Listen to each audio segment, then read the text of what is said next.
स्थिति से भागने का प्रयास नहीं किया। मैं आपने 3 उदाहरण दिए थे। एक तो परीक्षित महाराज का, जब उन्हें श्राप मिला था तो वो उससे विचलित नहीं हुए और उन्हें बहुत ही अच्छे से उन 7 दिनों को श्रीमद् भागवतम का श्रवण करते हुए बिताया। फिर सेकंड, आपने प्रहलाद महाराज का एग्जाम्पल बताया था कि उनके ऊपर बहुत सारे कष्ट है, लेकिन वो किसी भी स्थिति से उन्होंने भागने का प्रयास नहीं किया। हर स्थिति में उन्होंने नारायण को याद किया। तीसरा, आपने कुंती महारानी का एग्जाम्पल दिया था कि उनके भी लाइफ में बहुत डिफिकल्टीज आई, लेकिन वो हर डिफिकल्टी में उन्होंने नारायण को याद किया। तो ऐसे जो भक्त होते हैं वो किसी से भागते नहीं है और हर सुख और दुख को नारायण का प्रसाद समझ के उसे उसमें नारायण को भजते रहते हैं। हाँ, लेकिन हमारा भी स्तर वो होना चाहिए ना, अगर जितना कन्विक्शन है हम लोगों को भगवान के प्रति उतना ही ना। जैसे मैंने एक अच्छा उदाहरण भी बताया था कि प्रभुपाद ना, शिला प्रभुपाद लीलामृत में आई थिंक कहीं पे आता है ऐसे कि ना, अगर युद्ध हो रहा है तो बॉम्ब भी आएगा सामने ना, तो प्रभुपाद कहते हैं कि एक भक्त उसको भगवान का प्रसाद लेता है, लेकिन हम लोग नहीं ले पाएंगे। हम लोगों को लगेगा कि अरे हमारा भी कन्विक्शन हुआ नहीं है कृष्णा के लिए उतना, इसलिए हमें भी उस लेवल का ट्राई भी नहीं करना चाहिए। हाँ, यस है। और कुछ नए भक्त भी दिख रहे हैं आज 2-4, तो आप सबका बहुत बहुत स्वागत है। आज मोनिका माता जी और भी 1-2 भक्त दिख रहे हैं मेरे को जिनका वीडियो ऑन है। तो और अर्चना माता जी ने, आकांक्षा माता जी ने बहुत अच्छा लिखा है कि we should well prepared for the surprise test. हम लोग को ना सिद्धांत बहुत कुछ पता है, फिलॉसफी हम कितना कुछ जानते हैं ना, कि अगर ये हो जाएगा तो ये करना चाहिए, ये हो जाएगा तो ये करना चाहिए, अगर हमारी लाइफ में ऐसा सिचुएशन है तो ऐसा करना चाहिए। लेकिन हमको पता नहीं है कि हमारे साथ कल क्या होने वाला है। बहुत अच्छा उदाहरण आया था वहां पे ना, मैंने परीक्षित महाराज का उदाहरण लेके पूछा था कि अगर आपके पास अगर 5-7 दिन बचे हैं तो आप क्या करोगे। बहुत सारे भक्तों ने बहुत बड़ा बड़ा बात बताया कि ना हम तो फोन साइड में रख लेंगे, 32 माला करेंगे हम, पूरा पूरा दिन रात हम भगवान की सेवा में लग जाएंगे। जब पता चल जाएगा तब क्या, कि जब हमारे पास 7 दिन बचे हैं। अभी तो ये भी नहीं पता है कि हमारे पास कितने दिन बचे हैं, ये नहीं है। तो अभी हम कुछ नहीं कर रहे हैं। इसका मतलब ये है कि हमको ना सिद्धांत पता है, ये पता है कि क्या करना चाहिए, लेकिन हम लोग उतना सीरियसली हम लोग करते नहीं। ये बहुत इंपॉर्टेंट है। जैसे बहुत अच्छा उदाहरण दिया था उस दिन, क्या कि क्लास टेस्ट ना, जो उत्तम कोटि का जो शिष्य कौन होता है, जो हमेशा प्रिपेयर्ड होके जाता है, जिसको बोल दिया जाता है कि सरप्राइज टेस्ट कभी भी हो सकता है, तो वो हर रोज प्रिपेयर होके जाता है कि आज हो सकता है मेरा ना सरप्राइज टेस्ट हो सकता है, तो हम पढ़ के ही जाए यार। लेकिन जो नॉर्मल जो बाकी स्टूडेंट्स होते हैं वो क्या, उनको बताना पड़ता है कि देखो भाई तुम्हारा कल एग्जाम है, तब वो आज पूरी रात 12 बजे, 2 बजे, 3 बजे, 4 बजे तक पढ़ेगा, बिना सोए जाएगा एग्जाम में, भले ही जाके सो जाए। तो हमारा भी स्थिति ऐसा ही है। तो हम लोगों को भी उसी एक अच्छे स्टूडेंट की तरह होना चाहिए कि जो हमेशा ना वेल प्रिपेयर्ड रहता है सरप्राइज टेस्ट के लिए। बहुत मुश्किल है, आसान नहीं है, बोलना आसान है, लेकिन हाँ पवन प्रभु आप भी कुछ बताना चाह रहे थे। हरे कृष्णा प्रभु, मैं वही स्टोरी बताना चाह रहा था जो फेवरेट स्टोरी है। भाई लिया आएगा, जाल बिछाएगा, दाने डालेगा फर्स्ट मंडी। वो तो भी मतलब एड्रेस किया था। हाँ, और दो दो भक्तों ने एग्जाम्पल दिए थे, विजेता माता जी ने और ब्रह्मेश्वर प्रभु ने, कि अगर उन्हें पता चल जाए कि 5 दिन बचे तो वो क्या करेंगे। और काफी अच्छे एग्जाम्पल थे दोनों के, प्रभु जी के और माता जी के। अच्छा, और उन्होंने अच्छा अपना प्लान बताया था। हाँ, और वैष्णवी माता जी और आपने भी अपना एग्जाम्पल दिया था कि अगर प्रॉब्लम आ रही है तो वैष्णवी माता जी को कैसे कष्ट कम होंगे। उनके पास मर्सिडीज है और हाँ आपके पास ऑल्टो है। तो पर प्रभु आज आपके पास तो फरारी है प्रभु। हम लोग क्या है? हमारे पास क्या है कि मतलब कुछ नहीं है, कहिए तो कुछ नहीं है, और अब कहो तो सब कुछ है, लेकिन ऐसे ऐसा ही है। जो भगवान के जो भक्ति में जो लग जाते हैं ना, भगवान की जो भी भक्ति में लग जाते हैं, उनको अगर वो मानते हैं कि भगवान ना सच में मेरे पालन करते हैं, तो उनके पास सब कुछ है। और अगर देखो, देखने के लिए कुछ भी नहीं है, हमारे पास कुछ नहीं है ना। यही यही वाला सिद्धांत है कि ना मिले तो हमारे पास ऐसा है कि अगर मिलेगा तो हर रोज ना पूरी खीर के साथ, नहीं मिले तो नमक के साथ भी खा सकते हैं। तो ऐसा तैयार रहना चाहिए भक्तों को हमेशा। हाँ, ठीक है, तो हम लोग मंगलाचरण कर लेते हैं, फिर हम लोग आज का विजय प्रभु मंगलाचरण करेंगे, फिर हम लोग स्टार्ट करेंगे। आप ही करिए प्रभु। नहीं, आप करिए मंगलाचरण आप करिए, तब तक फिर हम लोग स्टार्ट करेंगे। ओम अज्ञानतिमिरान्धस्य ज्ञानाञ्जनशलाकया चक्षुरुन्मीलितं येन तस्मै श्रीगुरुवे नमः। श्रीचैतन्यमनोभीष्टं स्थापितं येन भूतले स्वयं रूप कदा मह्यं ददाति स्वपदान्तिकं। वन्देऽहं श्रीगुरो श्रीयुतापदकमलं श्रीगुरून् वैष्णवांशः श्रीरूपं साग्रजातं सहगण रघुनाथान्वितं तं सजीवं साद्वैतं सावधूतं परिजनसहितं कृष्ण चैतन्यदेवं श्रीराधा कृष्ण पादान् सहगण ललिता श्री विशाखान्वितांश्च। हे कृष्णा करुणा सिंधु दीनबंधो जगतपते गोपेश गोपिका कांता राधा कांत नमोस्तुते। तप्त कांचन गौरांगी राधे वृंदावनेश्वरी वृषभानुसुते देवी प्रणमामि हरिप्रिये। वाञ्छाकल्पतरुभ्यश्च कृपा सिन्धुभ्यैव च पतितानां पावनेभ्यो वैष्णवेभ्यो नमो नमः। जय श्री कृष्ण चैतन्य प्रभु नित्यानंद श्री अद्वैत गदाधर श्रीवासादि गौर भक्त वृंद। हरे कृष्णा कृष्णा कृष्णा हरे हरे, हरे राम राम राम हरे हरे। हरे कृष्णा। हरे कृष्ण।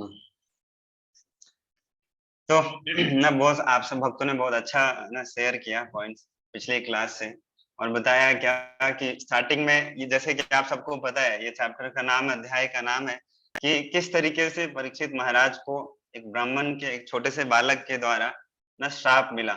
और श्राप क्या मिला? श्राप ये मिला कि आपकी मृत्यु अगले 7 दिनों में हो जाएगी, और श्राप के काटने से, सर्प के काटने से। तो ना जैसे ये पहले स्टार्टिंग के ये जो अध्याय में ये वाला पॉइंट आता है बहुत, कि जो हरि भक्त जो होते हैं, भगवान के जो भक्त होते हैं, बहुत ही ना निर्भय होते हैं, उनको डर नहीं होता है किसी भी चीजों का।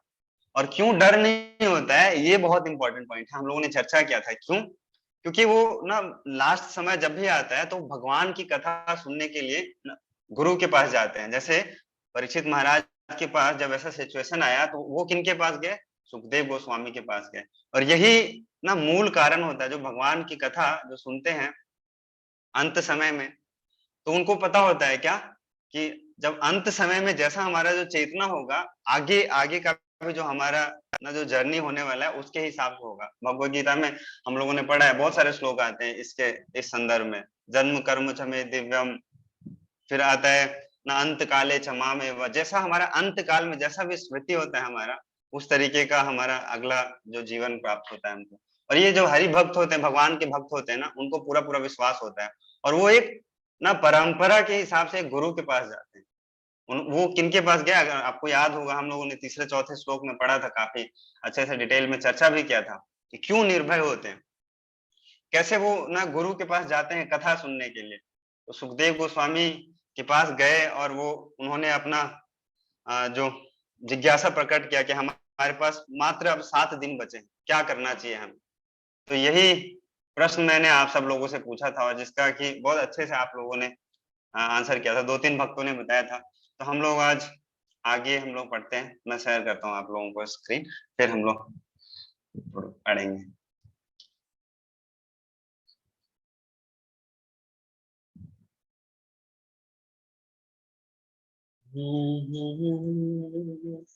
दिख रहा है ना? हाँ, पढ़िए। कौन पढ़ेंगे आप में से? पढ़िए, ब्रह्मेश्वर प्रभु जी आप पढ़िए पहले। हरे कृष्ण प्रभु जी। हाँ। जब तक अभिमन्यु का महान शक्तिशाली पुत्र संसार का सम्राट बना हुआ है, तब तक कली के पनपने की कोई गुंजाइश नहीं है। हाँ, और आगे भी पढ़ते हैं, जैस यहाँ से अगला श्लोक पढ़ते हैं। जिस दिन तथा जिस क्षण भगवान श्री कृष्ण ने इस पृथ्वी को छोड़ा, उसी समय समस्त अधार्मिक कृत्यों को बढ़ावा देने वाले कली इस संसार में आ गया। हाँ, और इसका तात्पर्य भी थोड़ा सा पढ़ते हैं। भगवान तथा उनके नाम यश गुण सभी अभिन्न हैं। भगवान की उपस्थिति के कारण कली पृथ्वी की सीमा में प्रवेश नहीं कर पा रहा था।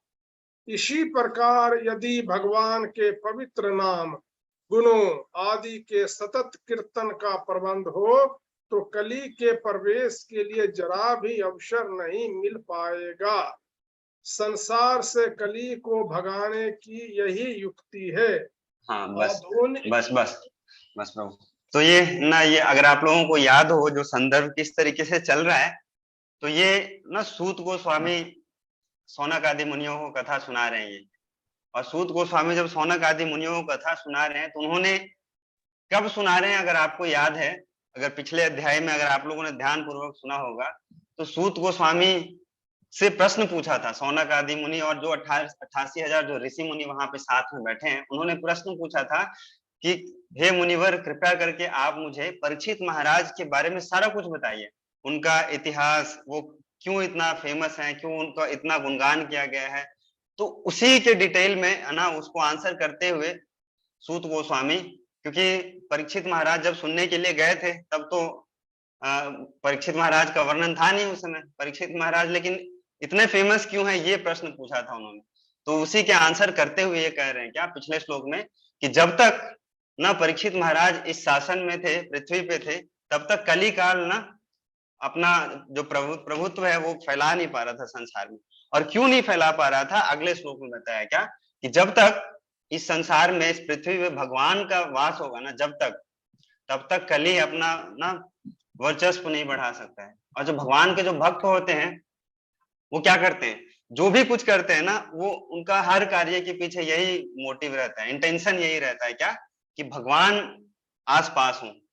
जैसे कोई भी उदाहरण ले लो आप, जैसे ही भगवान पिक्चर से चले जाते हैं ना तो कलयुग आता है वहां से। माया का यही काम है। हम लोगों को क्या लगता है ना, एक बहुत अच्छा ना, भक्ति में एक बहुत अच्छा कहावत है कि माया जब घुसती है ना हमारे जीवन में तो लगता है क्या, कि सुई का निडल देखा है, छोटा सा, कितना छोटा होता है, उसका आगे का जो नोक देखा है आप लोगों ने, उतने पतले जगह से सुई घुसती है ना। माया भी ऐसे ही घुसती है हमारे जीवन में।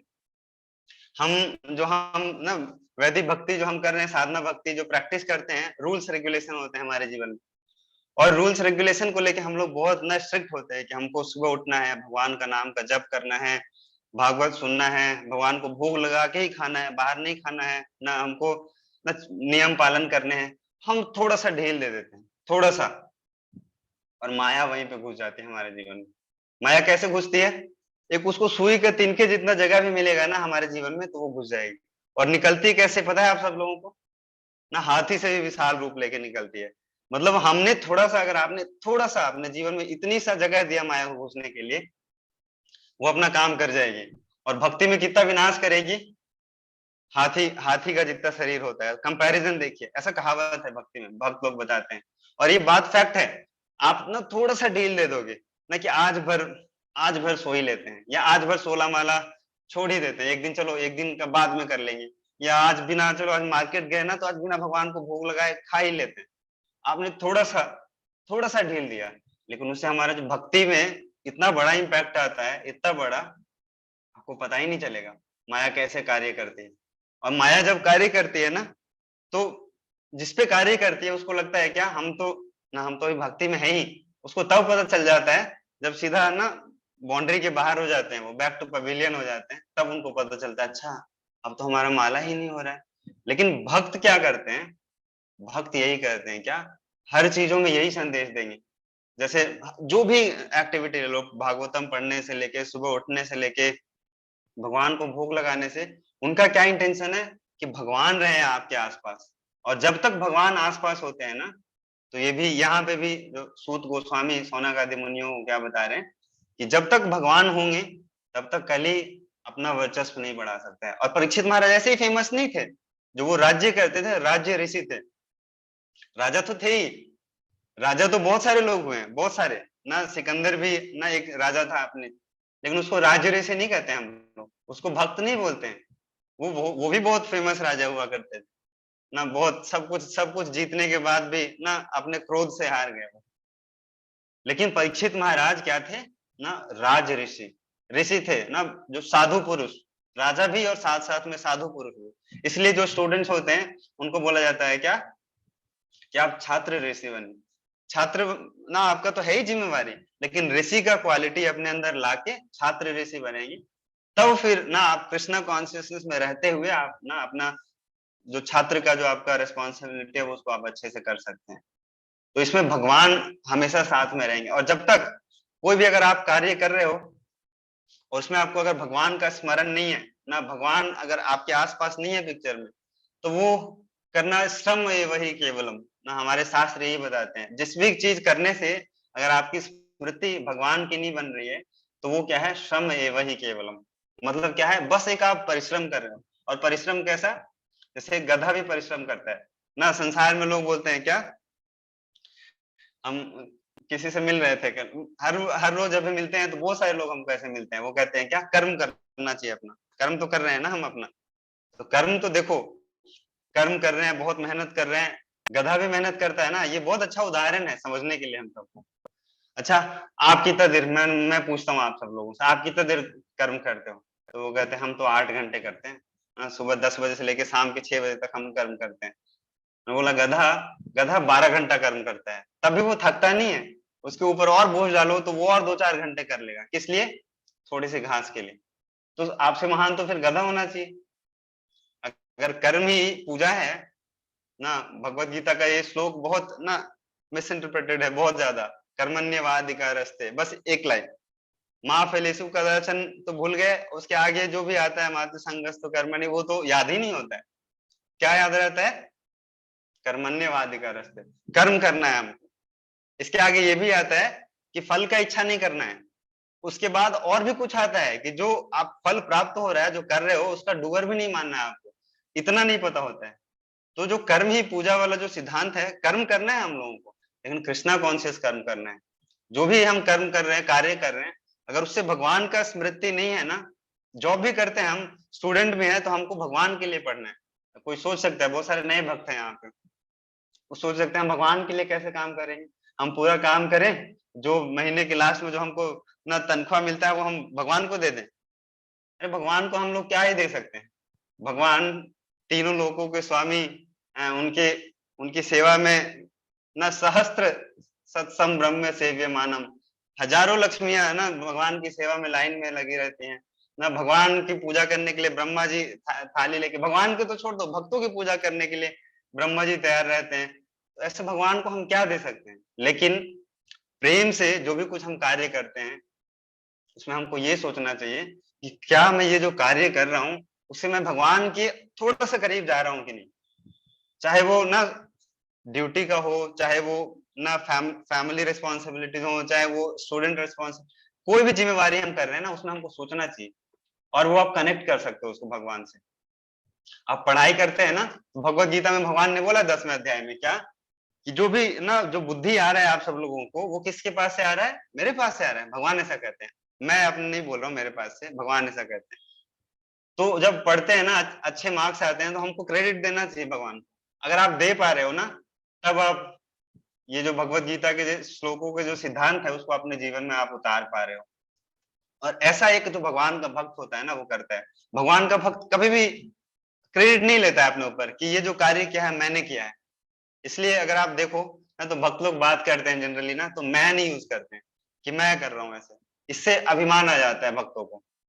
तो ऐसे ही हम जो सुखदेव गोस्वामी हैं, परीक्षित महाराज हैं, उनका गुणगान यहाँ पे इसलिए किया जा रहा है क्योंकि वो इस तरीके के भक्त हैं और भगवान के ना नाम रूप गुण लीला ये सारा कुछ का प्रचार करने का प्रयास करते हैं। और प्रभुपाद जी भी, आज आप सबको अगर याद हो तो प्रभुपाद जी आज शायद अमेरिका पहुंचे थे ना, जब वो भगवद गीता का संदेश लेके वो जा रहे थे पाश्चात्य देश में। तो आज ही का वो दिन था जब वो शिला प्रभुपाद अमेरिका पहुंचे थे आज। तो आज एक तरीके से कह सकते हैं कि भक्तों के लिए बहुत प्रेरणादायक दिन है आज, कि आज के दिन प्रभुपाद भगवत गीता का ये जो संदेश है इसको लेके पाश्चात्य देश में गए, वहां पे भी देने के लिए। क्यों? क्योंकि ऐसा देश है, उनके गुरु महाराज ने बोला था, भक्ति सिद्धांत सरस्वती ठाकुर महाराज ने, क्या कि भारत में तो बहुत सारे लोग साधु हैं, संत हैं, जो भगवत गीता का संदेश उनको देते हैं, लेकिन पाश्चात्य देश में बहुत कम ही लोग पहुंच पाते हैं वहां पे।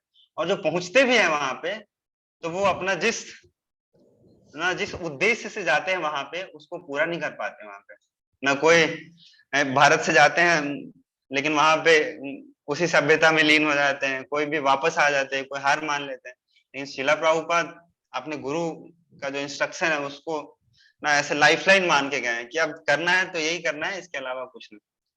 तो इसलिए आज का जो दिन है बहुत ही महत्वपूर्ण दिन है। आगे हम लोग पढ़ते हैं। कौन पढ़ेंगे? उर्मिला माता जी, आप पढ़िए। उर्मिला माता जी। प्रभु जी, हरे कृष्णा। हाँ। महाराज परीक्षित मधुमक्खियों की तरह यथार्थवादी थे, जो केवल पुष्प के सार को ग्रहण करती हैं। वे ये भली भांति जानते थे कि इस कलयुग में कल्याणकारी वस्तुएं तुरंत ही अपना शुभ प्रभाव डालती हैं, जबकि अशुभ कर्मों को वास्तविक रूप में संपन्न करना पड़ता है, जिसके प्रभाव जमा सके। अतएव उन्होंने कभी भी कली से ईर्ष्या नहीं करी थी। ये बहुत इंपॉर्टेंट श्लोक है। दिखने में आपको समझ नहीं आया होगा अगर आप लोगों ने ध्यान पूर्वक नहीं सुना होगा तो, लेकिन बहुत ही इंपॉर्टेंट श्लोक है हम सब के लिए। क्यों? क्योंकि हम लोग जिस युग के बारे में वर्णन हो रहा है वहां यहाँ पे, हम लोग इसी युग के प्राणी हैं हम सब। कोई यहाँ पे सतयुग से है क्या? है यहाँ पे कोई सतयुग से? कोई नहीं। द्वापर से कोई? त्रेता से? सब कलयुग के छठे जीव हैं यहाँ पे सबसे जो छठ जाते हैं जैसे, तो जो छठे हुए जीव होते हैं वो कलयुग में आते हैं, और वही हम सब हैं। और ये हमारे लिए जो श्लोक है बहुत ही इंपॉर्टेंट, अगर आप लोगों ने ध्यान पूर्वक सुना होगा। इस श्लोक में क्या बताया जा रहा है? पहले तो परीक्षित महाराज का गुणगान किया जा रहा है। यथार्थवादी का मतलब जानते हैं आप सब लोग? यथार्थवादी का मतलब होता है जो एसेंस पकड़ता है, जो रियलिस्ट व्यक्ति होता है जो क्या एसेंस है, इधर उधर घूमना नहीं जानता है वो। जैसे अगर मधुमक्खी को अगर आप छोड़ दो, उदाहरण यहाँ पे बहुत अच्छा दिया गया है सूत गोस्वामी ने बहुत अच्छा उदाहरण दिया है। जब मधुमक्खी को हम छोड़ देते हैं, मधुमक्खी जाती है फूल के ऊपर, तो क्या करके लाती है? पत्ता तोड़ के लाती है? नहीं, उसका पेड़ तोड़ के लाती है, फूल भी नहीं लाती है। क्या लाती है? जो फूल का जो एसेंस होता है। और एसेंस क्या होता है? फूल का मध होता है, उसका जो हनी होता है। और ऐसे ही भक्त होते हैं, क्या वो रियलिस्ट होते हैं बहुत सारे लोग बोलते हैं कि आपको ऑप्टिमिस्ट होना चाहिए, बहुत सारे लोग बोलते हैं आपको पेसिमिस्ट होना चाहिए, लेकिन भक्त लोग बोलते हैं देखो ऑप्टिमिस्ट पेसिमिस्ट कुछ नहीं होना चाहिए, भक्त को एक रियलिस्ट होना चाहिए। और यही से लिया गया ये चीज कि यथार्थवादी होना चाहिए। भक्तों को हिंदी में क्या कहते हैं? ऑप्टिमिस्ट और पेसिमिस्ट को क्या कहते हैं? साकारवादी और निराकारवादी, यही कहते हैं ना। लेकिन भक्त को क्या होना चाहिए? आशावादी और निराशावादी। प्रभु जी, आशावादी निराशावादी। सुरेखा माता जी ने अच्छा बताया, आशावादी और निराशावादी। लेकिन भक्त को ना आशावादी होना चाहिए ना निराशावादी होना चाहिए। भक्त को क्या होना चाहिए? यथार्थवादी होना चाहिए, जो एसेंस पकड़ सके। और ऐसे ही परीक्षित महाराज हैं। और यहाँ पे जो मैं जिस इंपॉर्टेंट जो पॉइंट है उसके ऊपर जो मैं फोकस कर रहा हूँ यहाँ पे, वो क्या है कि जो परीक्षित महाराज कली काल जब आया, कलयुग आया, तो उससे उन्होंने घृणा नहीं किया। हम लोग क्या होता है कि कई बार जैसे हम लोग भक्तों का इतना गुणगान सुनते हैं और भक्तों के बारे में सोचते हैं कि कितने अधम है, तो हम जनरली थोड़ा बहुत 2-4 माला करने के बाद सुबह उठ के स्नान करके भोग लगा खाने के बाद क्या होता है, कई बार जो नए लोग मिलते हैं तो हम उससे घृणा करते हैं कि अच्छा ये बिना भोग लगाए खाती है माता जी, हम तो भोग लगाए खाते हैं। अच्छा ये माला करते ही नहीं है, ये तो बिल्कुल एक नंबर के कर्मी है, हम तो भक्त हैं। लेकिन परीक्षित महाराज इवन कलयुग से भी वो घृणा नहीं कर रहे थे। क्यों? क्योंकि वो जानते थे देखो अभी स्थिति ही यही है। अगर आप कलयुग में आके आप सोचो कि एकदम सब शुद्ध भक्त मिले आपको, तो आप कैसे ऐसा सोच सकते हो? अब ऐसा ही हो गया कि जैसे आप मंदिरालय में जाके ऐसा सोच रहे हो कि वहां से बढ़िया से हवन कुंड में यज्ञ हो रहा होगा। ऐसा कभी हो सकता है कि हम गए बढ़िया से, यहाँ पे बहुत बढ़िया एक राम नारायण बियर शॉप है गुड़गांव में, राम नारायण नाम भी उसने बहुत बढ़िया रखा है। अभी बदल के आर्यन कर लिया उन लोगों ने, आर्यन बियर सब। वहां हम गए और वहां पे सोचेंगे कि सब भगवान का ना नाम का जप कर रहे होंगे, कभी ऐसा होगा? कभी नहीं होगा। तो परीक्षित महाराज ना ये भली भांति जानते थे, और इसीलिए इस युग का ना वो गुणगान कर रहे हैं कि इस युग में बहुत ही एक विशेष बात है, बहुत विशेष बात। क्या? कि जैसे ना इस युग में ऐसा है, हर युग में क्या होता है, आपको अच्छा चीज करना पड़ता है, और बुरा क्या होता है, थोड़ा सा भी आपने छोड़ दिया ना तो बुरा अपने आप हो जाता है। मैं बहुत अच्छा उदाहरण देता हूँ आपको। सपोज करो ना कि आप बहुत अच्छे युग में हैं आप, तो आपको वहां पे बहुत ध्यान करना पड़ेगा, बहुत तपस्या करना पड़ेगा, आपको बहुत ना यज्ञ करना पड़ेगा अच्छे से, तब आपको ना फल प्राप्त होगा। और बुरा अगर आपने किसी के बारे में सोच भी लिया, ऐसा सोच भी लिया कि जो ना आकांक्षा माता जी हैं, दो आकांक्षा माता जी हैं, किनके बारे में बोलूं, दोनों दोनों ना, ये ना आज लगता है इन्होंने आज माला नहीं किया। आज सोच भी लिया, अगर आप सतयुग में हो, आपने अगर सोच भी लिया ऐसा, और उन्होंने हो सकता है माला कर लिया होगा, तो आपको आपके ऊपर अपराध हो जाएगा ऐसा। क्यों? क्योंकि किसी के बारे में आप बुरा सोच रहे हो आप। लेकिन कलयुग में इतना डिस्काउंट है, इतना डिस्काउंट है, इतना डिस्काउंट है। जैसे क्या होता है ना कि कई बारी जब हम एग्जाम देते हैं और एग्जाम का पेपर टफ आता है, कई बारी तो टफ आता है, तो क्या होता है ना, जो बॉर्डर लाइन होता है उसको नीचे खींच दिया जाता है कि सारे लोग चलो थोड़ा पास पूस हो जाएंगे, सब ना नालायक लोग हैं यहाँ पे, नालायक लोग हैं तो 40 नंबर नहीं ला सकते पासिंग मार्क्स, चलो 20 में ही पास कर देते हैं सब। ऐसा स्थिति हमारा। इस स्थिति में क्या है ना कि अच्छे काम करने के लिए बहुत मेहनत करने की जरूरत नहीं है ना, प्रभाव अपने आप ही आ जाता है। कल इस कलयुग में कल्याणकारी वस्तुएं तुरंत ही अपना प्रभाव डालती है, शुभ प्रभाव ना। आप खाली थोड़ा सा, कितना आसान प्रोसेस है, श्री चैतन्य महाप्रभु के कृपा कृपा के कारण हम कलयुग में बस भगवान का हरि नाम लेते हैं, और क्या क्या फल प्राप्त होता है ना, आप सबको पता है, पढ़ा है। जो सतयुग में ना इतना ध्यान तपस्या यज्ञ करके जो मिलता था, अभी हमको 16 माला करके प्राप्त हुआ है। और बुरा, बुरा के बारे में यहाँ पे ये बताया गया है कि बुरा करेंगे अगर आप, तब उसका प्रभाव जमा होगा आपके ऊपर। अगर आपने सोच लिया ना, कलयुग में हम जो मन में सोचते हैं ना, कई बार ऐसा होता है कि मन में हम सोच भी लेते हैं तो लगता है अच्छा अपराध हो गया। कलयुग में इतना माफ है ना, चैतन्य महाप्रभु ने बोला है कि कलयुग में जो अगर आप मानसिक पाप करते हो, थोड़ा बहुत ना मन में सोच लिया अगर आपने कि अच्छा आज ना विजय प्रभु लग रहा है कि आज सुबह मंगल आरती में नहीं गए थे, तो चलेगा। कलयुग में थोड़ा बहुत माफ है ये सब। लेकिन अच्छे काम, अच्छे कार्य जो भी कुछ हम करते हैं ना, उसका प्रभाव बहुत ज्यादा हम लोगों को प्राप्त होता है। तो इसलिए ये जो श्लोक है बहुत इंपॉर्टेंट है। इसका हम लोग ना थोड़ा सा तात्पर्य पढ़ते हैं और फिर आगे बढ़ते हैं। हम लोग पढ़ते हैं इसका तात्पर्य। कौन पढ़ेंगे? रश्मि माता जी पढ़िए। हरे कृष्णा प्रभु जी। हाँ। कलयुग अधम युग कहलाता है। इस अधम युग में सारे जीव विचित्र स्थिति में रहते हैं। अतएव भगवान ने उन्हें कुछ विशेष सुविधाएं दे रखी हैं। अच्छा, आपके पास ना माता जी दूसरा डिवाइस भी ऐसा लग रहा है ऑन है, उसका आवाज बंद कर दीजिए तब तक। दूसरे डिवाइस से नहीं किया है। आ रहा है, आप फिर पढ़िए। शुरू से पढ़ो प्रभु जी। हाँ पढ़िए। कलयुग, कलयुग अधम युग कहलाता है। इस अधम युग से सारे जीव विचित्र स्थिति में रहते हैं। अतएव भगवान ने उन्हें कुछ विशेष सुविधाएं दे रखी हैं। अतः भगवान की कृपा से जब तक जीव किसी पाप पूर्ण कार्य को वास्तव में करता नहीं है, तब तक वह उस कर्म का भागी नहीं होता। अन्य युगों में पाप पूर्ण कर्म का विचार करने से ही मनुष्य कर्म फल का भागी बन जाता था। इसके विपरीत इस युग में जीव को शुभ कर्म के चिंतन मात्र से ही उसका फल प्राप्त हो जाता है। अतएव अत्यंत विद्वान एवं अनुभवी राजा होने के कारण महाराज परीक्षित कली से कोई अनावश्यक द्वेष नहीं रखते थे, क्योंकि वे उसे, इसलिए मैंने आपको पढ़वाया कि अगर आप पढ़ लेंगे ना तो आपको याद हो जाएगा। दूसरा कि आपको ये नहीं लगेगा कि मैं अपने मन से बता रहा था ना, ये लिखा है शास्त्रों में।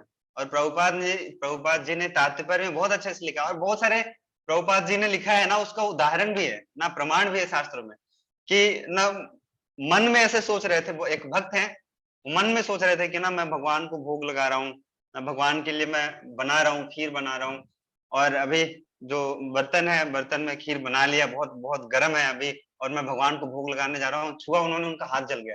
और सच में ऐसा है, हमारे शास्त्रों में ऐसा उदाहरण है। लेकिन हम लोग एक एक ऐसे उदाहरण अगर हम लोग लेंगे तो बहुत सारे उदाहरण है हमारे पास, कि जो ना मानसिक मानसिक भक्ति किया उन लोगों ने, और मन से बस खाली सोचने मात्र से ना। इसलिए भी हम लोगों को कहते हैं क्या, कि भगवान क्या है, भावग्राही जनार्दन है। तो भावग्राही जनार्दन का अर्थ क्या होता है, कि जो हमारे मन में थोड़ा सा भाव भी अगर प्रकट हो रहा है ना, हम मन में अगर सोच भी रहे हैं कुछ, तो उसका फल हमको प्राप्त होता है। हमारे पास नहीं है 56 भोग लगाने का भगवान के लिए, लेकिन भगवान देखते जरूर है भाव। और भाव देखने का अर्थ ना दो चीज, मैंने एक बार और ना क्लास में चर्चा किया था इस चीज के बारे में, कि भगवान क्या देखते हैं ना, हम जैसे भगवान के लिए आते हैं मंदिर में, और भगवान को जो भोग लगाते हैं ना, तो भगवान आगे वाला नहीं देखते हैं पहले। भगवान पहले क्या देखते हैं, पीछे वाला देखते हैं। पीछे वाला का मतलब पता है ना, मान लो पीछे वाला ये देखते हैं कि हमारे पास इतना कुछ पड़ा है, इतना कुछ, और भगवान के लिए इतनी सा लेके आए, इतनी सा, ये सोच के अच्छा भगवान तो भावग्राही जनार्दन है, भगवान तो खुश हो जाएंगे। तो भगवान जो आप इतनी सा लेके आए हो ना, वो नहीं देखेंगे पहले, वो देखेंगे कि पीछे इतना छिपा के रखा है। और दूसरा उदाहरण ये है कि आपके पास इतनी सा ही है आपके पास, और उसमें से आप बिल्कुल इतनी से लेके आए हो, तो भगवान देखेंगे पीछे वाला कि अच्छा देखो इसके पास इतना ही है, उसमें से ही इतना लेके आ गया। तो भावग्राही जनार्दन का मतलब ये होता है भगवान ना, कि ऐसा नहीं भगवान को हम ना ठग लेंगे कि भगवान भाव तो मेरा बहुत अच्छा है आपके लिए, हम ना बहुत भाव से लेके आए, बहुत प्रेम से आपके लिए सड़ा हुआ ना सेब लेके आए हैं भगवान आपके लिए, जो 5-10 रुपए किलो मिल रहा था मार्केट में। तो भगवान ना समझते हैं भावग्राही का मतलब क्या होता है, पीछे वाला। ये उदाहरण हमेशा आप लोग याद रखिएगा, ठीक है। आगे और भी पढ़ते हैं हम लोग। 8 नंबर श्लोक कौन पढ़ेंगे? पुनीत प्रभु आप पढ़िए।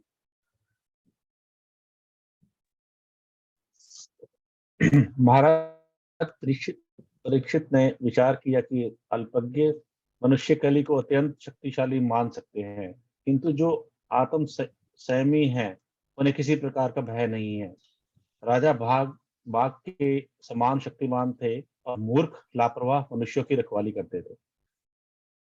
ये ऐसा ही है ना, ये भी बहुत अच्छा उदाहरण है यहाँ पे। जब महाराज परीक्षित थे, उन्होंने क्या क्या विचार किया कि अल्पज्ञ जो मनुष्य होते हैं कली में, वो क्या होंगे, वो मानेंगे क्या कि कलयुग के बारे में हम लोगों ने इतना दोष सुन लिया, इतना दोष सुन लिया है कि कलयुग के बारे में वो क्या सोचेंगे कि बहुत ही ना हम लोग बहुत खराब समय में आ गए।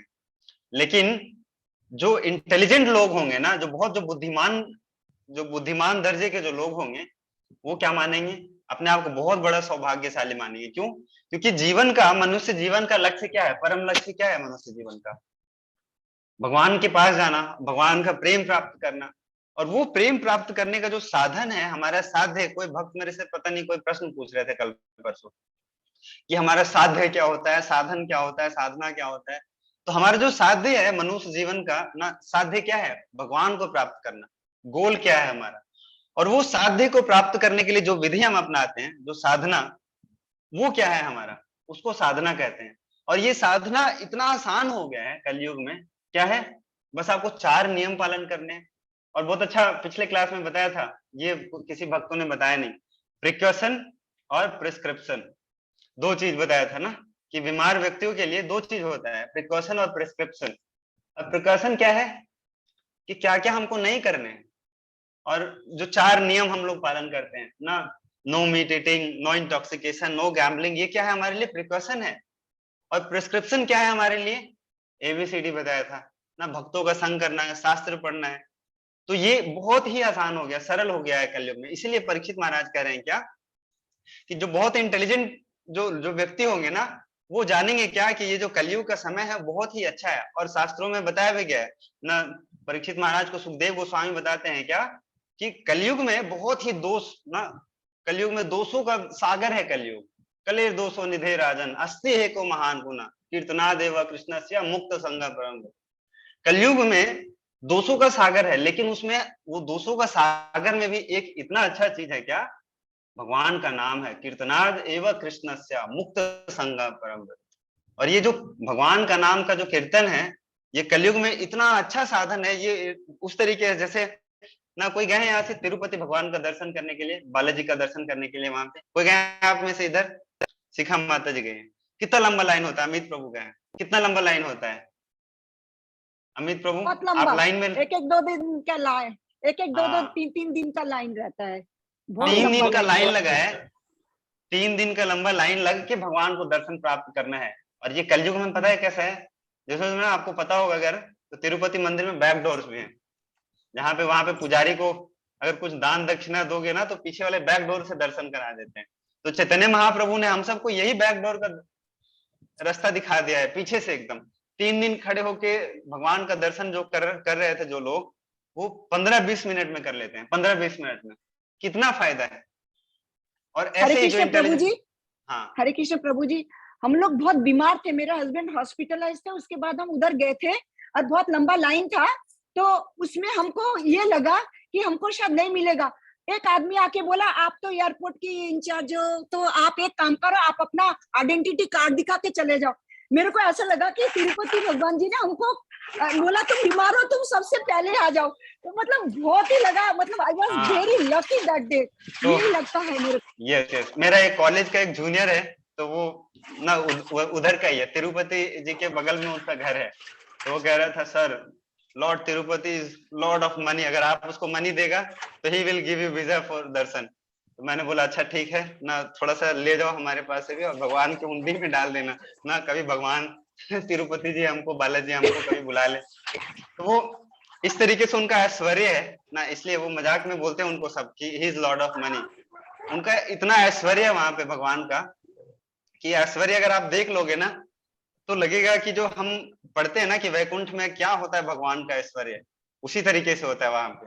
बिल्कुल जो नारायण होते हैं वहां पे, वो लगेंगे कि आपको असली में नारायण है, क्योंकि उनको इस तरीके से ना पूजा और दर्शन उनका बहुत।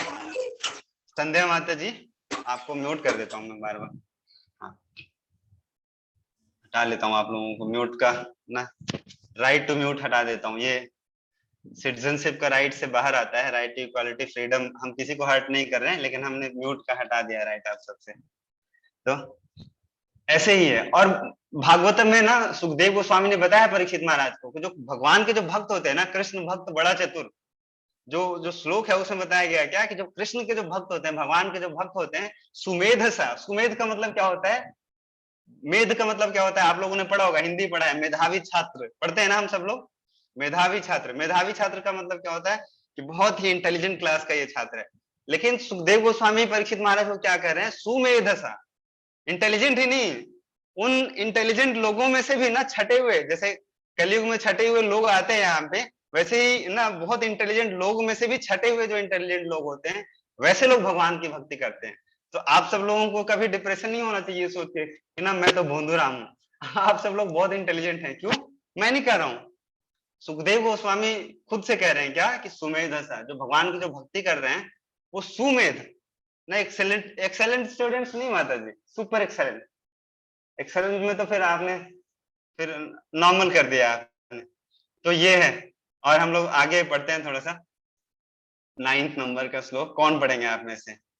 निधि माता जी सीधा ना, उनका आज नीदरलैंड से सीधा लाइव है माता जी, तो उनको हम विदेश से भी हम पढ़वा लेते हैं। और जो ये कलाकारी कर रहे हैं स्क्रीन पे कोई भक्त, वो कृपया करके बंद कर दें, नहीं तो मैं सारा राइट्स खत्म कर दूंगा आप सबका।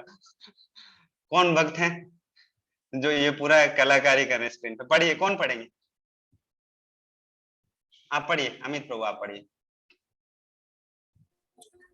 हे मुनियों, जैसा आपने मुझसे पूछा था, अब मैंने पवित्र राजा परीक्षित के इतिहास से संबंधित भगवान कृष्ण की कथाओं की लगभग सब बातें सुनाई हैं।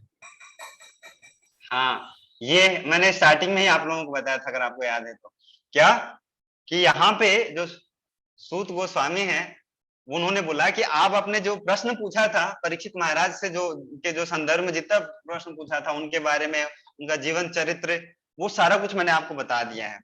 अब परीक्षित महाराज के बारे में यहाँ पे सारा कुछ खत्म हो चुका है। अब जो ये अध्याय का जो नाम है क्या है कि कैसे उनको श्राप मिला, अब ये यहाँ से आगे आने वाला है धीरे धीरे करके। अभी तक उनके बारे में हम लोग पढ़ रहे थे कि परीक्षित महाराज और कैसे अपने जब वो राज्य काल में थे, जब वो शासन संभाल रहे थे, जिस भी दिशा में जाते थे, उनके जो पांडवगण, जो पिता, जो उनके जो दादा, जो उनका जो साम्राज्य था, इतना ग्लोरियस था कि जिस भी दिशा में जाते थे उनको पांडवों का ही गुणगान सुनने को मिलता था। और परीक्षित महाराज कैसे इतने असाधारण पुरुष थे। क्यों असाधारण थे? क्योंकि जब वो अपनी माँ के गर्भ में थे तभी ही भगवान ने उनको आके माँ की गर्भ में उनका रक्षा किया था।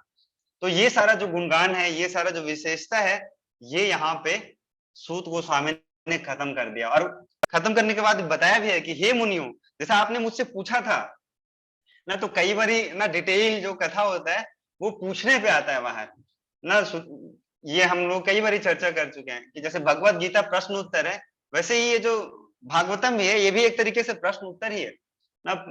प्रश्न पूछा उन्होंने थोड़ा सा स्टार्टिंग में परीक्षित महाराज ने, और उसके उत्तर में वो कुछ कुछ बताते गए, और वो बता रहे थे तब बीच में भी वो प्रश्न पूछते थे परीक्षित महाराज कि अच्छा आपने तो बताया है ये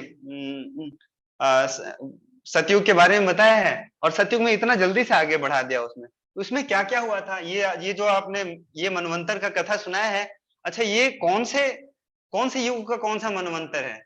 तो ये काफी डिटेल में जब ऐसे इस तरीके से पूछते थे तो सुखदेव गोस्वामी उनको ऐसे ऐसे करके बताते जाते थे। ऐसे ही जो यहाँ पे जो सभा में 88,000 ऋषि मुनि है, उन लोगों ने भी प्रश्न पूछा था, और इन ऋषि मुनियों का 7-8 जो प्रश्न है जो पहले अध्याय में जो उन्होंने पूछा है बहुत ही ना फेमस है। अगर आप सबको याद है उसमें से 1-2 प्रश्न भी याद होंगे अगर आप लोगों को, या उस तरीके से बहुत सारे भक्त ऐसे कहते हैं कि प्रभु जी हम तो पढ़ते हैं लेकिन पढ़ के आगे बढ़ जाते हैं, पीछे वाले हम भूल जाते हैं, आगे वाला याद ही नहीं रहता है ना। पूरा फर्स्ट कैंटो कंप्लीट हो गया और पहला दूसरा तीसरा अध्याय में क्या था हमको याद ही नहीं।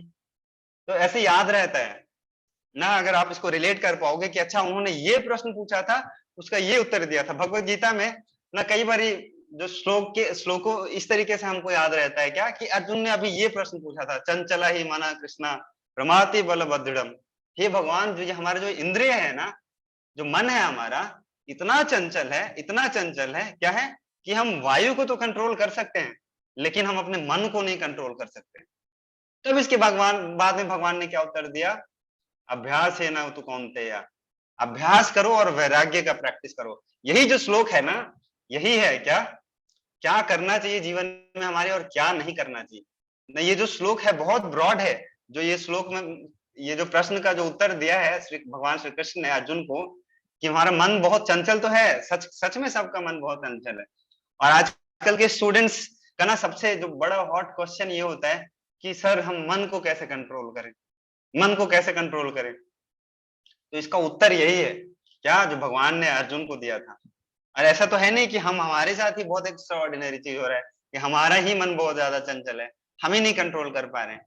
अर्जुन ने भी ऐसा प्रश्न पूछा था भगवान से, चंचला ही मना कृष्णा। भगवान ने क्या बोला, अभ्यास है ना तो कौन्तेय, अभ्यास और वैराग्य। और यही जो अभ्यास है और वैराग्य है, नए जो लोग होते हैं ना भगवत गीता पढ़ के डर जाते हैं।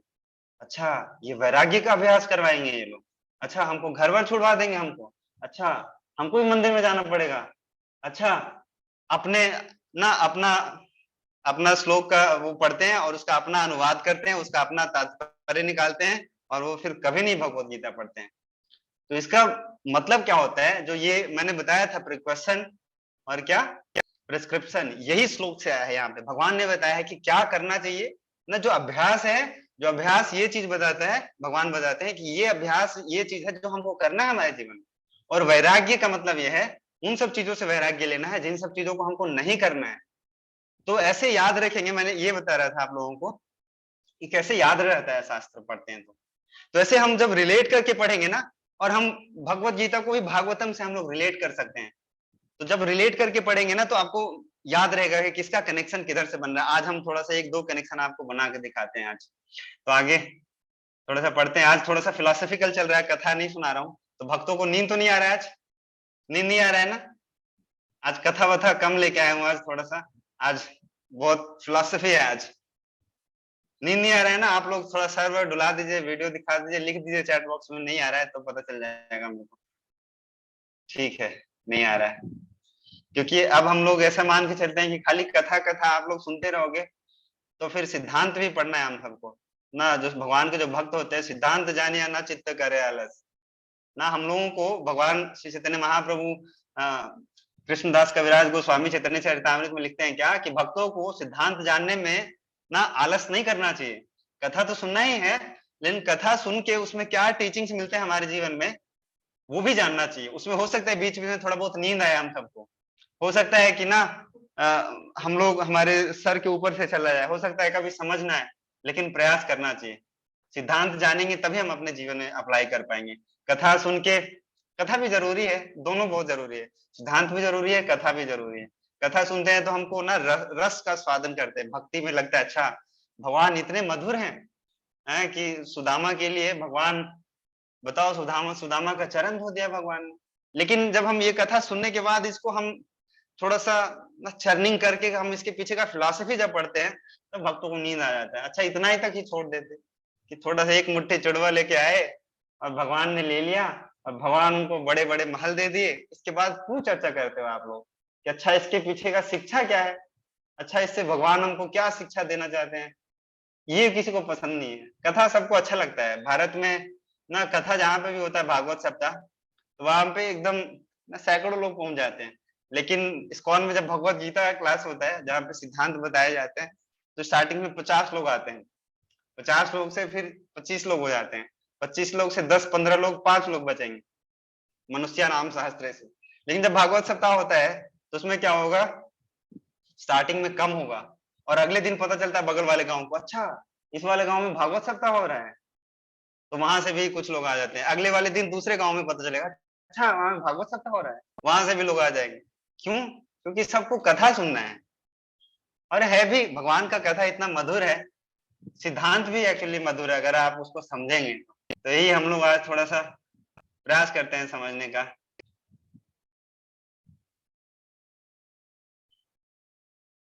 हाँ यहाँ पे भी देखो ना, बहुत अच्छा एक पॉइंट है क्या कि भगवत भक्त भगवान तथा उनके शुद्ध भक्तों के कार्यकलापों को एक सा ही समझता है, क्योंकि ये सभी दिव्य होते हैं। तो यहाँ पे भगवत भक्त कौन कौन है? भगवत भक्त, यहाँ बहुत सारे लोग भगवत भक्त ग्रुप से हैं ना, भगवत भक्त हैं, कुछ भक्तों के संग से हैं, कुछ दोनों में हैं, कुछ लोग किसी में नहीं है। तो भगवत भक्त कहने का मतलब क्या है, बहुत इंपॉर्टेंट लाइन है यहाँ पे, इसलिए मैंने अंडरलाइन कर लिया था इसका। क्या कि जो भगवान के जो शुद्ध भक्त होते हैं ना, 3 कैटेगरी के भक्त होते हैं, 3 कैटेगरी के। एक होता है कनिष्ठ अधिकारी, एक होता है मध्यम अधिकारी और एक होता है उत्तम अधिकारी। अधिकारी का मतलब कि ना भक्त ही समझिए कि 3 कैटेगरी के जो भक्त होते हैं ना। कनिष्ठ अधिकारी क्या होता है? कनिष्ठ अधिकारी क्या होता है, भगवान मंदिर में आएगा तो किसी को नहीं, वो बस भगवान को सोचता है कि ना भगवान है, बस भगवान को आदर करता है वो, और भगवान को बहुत अच्छे से ना प्रेम करेगा, भगवान को पूजा करेगा, भगवान को भोग लगाएगा। लेकिन जो भगवान के जो भक्त होते हैं ना, उससे मारपीट भी कर लेगा वो, उसको कोई वैल्यू नहीं, फुटी कौड़ी का वैल्यू भी नहीं देगा वो। ये होते हैं कनिष्ठ अधिकारी। दूसरे होते हैं मध्यम अधिकारी। मध्यम अधिकारी क्या होते हैं ना, वो डिस्टिंग कर पाते हैं कि अच्छा ये भगवान है और ये भगवान के भक्त हैं, तो भगवान को भगवान के दर्जे से देते हैं रेस्पेक्ट, भगवान के भक्त को भक्त के तरीके से रेस्पेक्ट देते हैं, और जो अभक्त होते हैं उनको अभक्त के तरीके से रेस्पेक्ट देते हैं। और तीसरे होते हैं क्या, उत्तम अधिकारी, जो भगवान के, आप सब लोग सुन रहे हैं ना, आप लोग सब नोट्स बनाइए, आज बहुत फिलॉसफी बताएंगे आप सबको। उत्तम अधिकारी कौन होते हैं? उत्तम अधिकारी ये होते हैं कि सबको ना आत्मा के दृष्टि से देखते हैं कि अच्छा सब भगवान के ना, सब भगवान की क्रिएशन है, और सबको भक्त के जैसा ही देखते हैं। सबको कैसा देखते हैं कि भगवान के अंश हैं। ये 3 कैटेगरी के भक्त होते हैं। तो मैं अगर आप लोगों से पूछूं, आप कौन से कैटेगरी के भक्त हैं? आप लोग अपने आप को कौन से कैटेगरी में मानते हो? हाँ, आकांक्षा माता जी, श्रेया माता जी, आप बड़े दिनों बाद दिखे आज। आप तो दिखे हो, नाम दोनों का लिखा है, लेकिन श्रेया माता जी दिख नहीं रही है यहाँ पे। प्रभु जी वो थोड़ा सा काम रहता है ना, तो एक्चुअली अच्छा। तो इसी वजह से बिजी रहते हैं थोड़े से। अच्छा, तो कौन से कैटेगरी के भक्त हैं आप बताइए, आपसे हम पूछ रहे हैं। प्रभु जी कनिष्ठ में ही लगते हैं अभी तक तो। अच्छा, आप कनिष्ठ में लगते हैं। अच्छा, बहुत सारे भक्त कह रहे हैं कनिष्ठ हूँ, बहुत सारे भक्त कह रहे हैं कि मध्यम हूँ।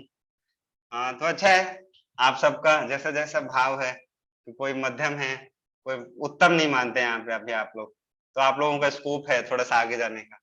कई बार ना भक्तों को ये भी लगता है कि हम तो कनिष्ठ भी नहीं है। कनिष्ठ ये होता है कि कम से कम भगवान को भगवान के तरीके से देखे ना, अगर भगवान है तो हम कुछ ना खाते पीते हैं तो भगवान को भोग लगा के खाएं, हमको भगवान का पूरा पूरा चिंता रहता है हमेशा। कम से कम इतना होता है ना, तब आप मान सकते हो कि ना हम कनिष्ठ अधिकारी हैं, भगवान को भगवान के दर्जे का रेस्पेक्ट हम देते हैं। लेकिन कई बार हम लोग भूल जाते हैं कि अच्छा भगवान भी है हमारे घर में, कुछ आता है तो सबसे पहले टूट पड़ते हैं खाने पीने के लिए। तो ऐसे में फिर यहाँ पे हम लोग कनिष्ठ के नीचे भी चले जाते हैं, इसका भी पैरामीटर डाउन हो जाता है हमारे जीवन में। तो ये 3 कैटेगरी के भक्त होते हैं, तो आप लोगों को जानना चाहिए।